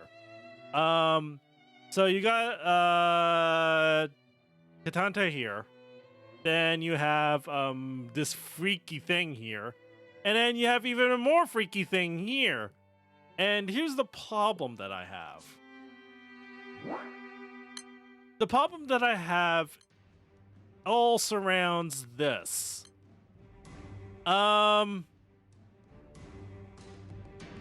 I'm pretty sure I could come up with a much better team, but my grid situation really is a little problematic. Yeah, I mean, I did add in this good old grand weapon because this bit does help quite a bit, but I feel like I need to do a lot more. So, I think as it stands, Audios and Anthrotha combo quite well. Yeah, the problem is I've tried this, right? I've tried this, and Audios dies really easily apparently. Then again, I only auto, so I don't pay too much attention. But it seems this guy dies first, this guy dies, and then these two come in, and well, yeah. They're both hype-focused characters, yeah. I'm aware of that. It's just that, I don't know, I feel like I'm being hampered by my own grid here. So, I'll have to see how that pans out, I guess. This event, yeah, Summertina is amazing when it comes to keeping... 早くみんなで行こうぜ。 Summertina is amazing when it comes to keeping allies alive, though. Well, you see, here's the thing. Because Percival here is a grand character, and, well, his shtick is, like, insane amounts of damage, yes. She does need help with charge, which, unfortunately... yeah. Hype doesn't really do anything for charge, though, does it? It really just boosts attack. So, I'd like to think that maybe it's not my characters here that's the problem. It's really this. It's really this. I think. So I don't know. I feel like, you know, yeah, when you have this and then compared to this, yeah. Yeah, fire is an element traditionally known to have charge problems. Oh boy, that's great. I mean, if it wasn't for the fucking relic buster, yeah, that would be a bit of a problem. Oh man. So I don't know. I feel like being able to do these is going to be excruciatingly difficult to clear properly. So I don't know. I feel like that my fire team has now become the weakest of my element teams. For real. So yeah, I don't know how I'm going to approach this, but I've got plenty of time to try and approach this, or at least I think I do. I have until May 6th, so yeah, fire suffers a lot until you complete an AES grid. Yeah! And the only way to get a freaking AES grid is to do this. Twin elements, and unfortunately twin elements, they're kind of very stingy in giving me some AES stuff, so yeah, that's a bit of a problem. And it's not even half off. Either twin elements or second stage of Arcane Sandbox. Oh, really? Well, that's a whole can of worms by itself, though. Because the rest of my grids aren't that developed either. I mean, if you take a look, you know, this is my fire grid, Yahoo. Wait. What?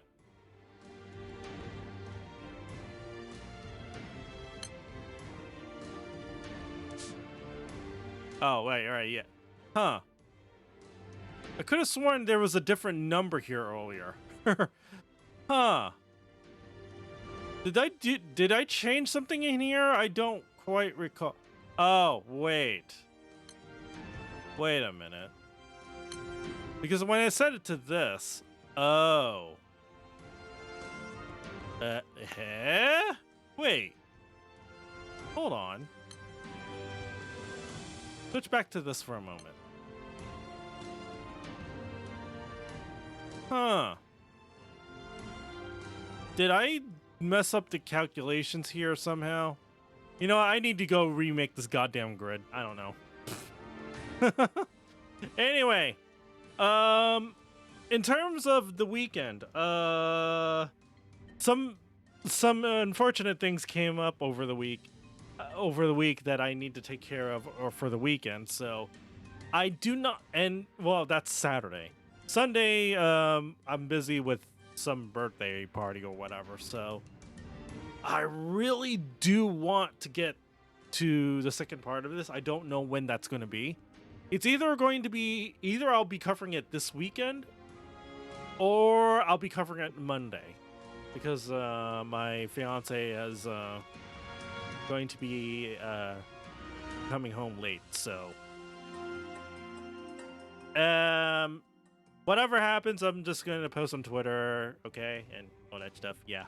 So, thank you all for tuning in. This has been iamflip. If you do like what you see, do follow me here on Twitch and on YouTube and on Twitter and on Discord.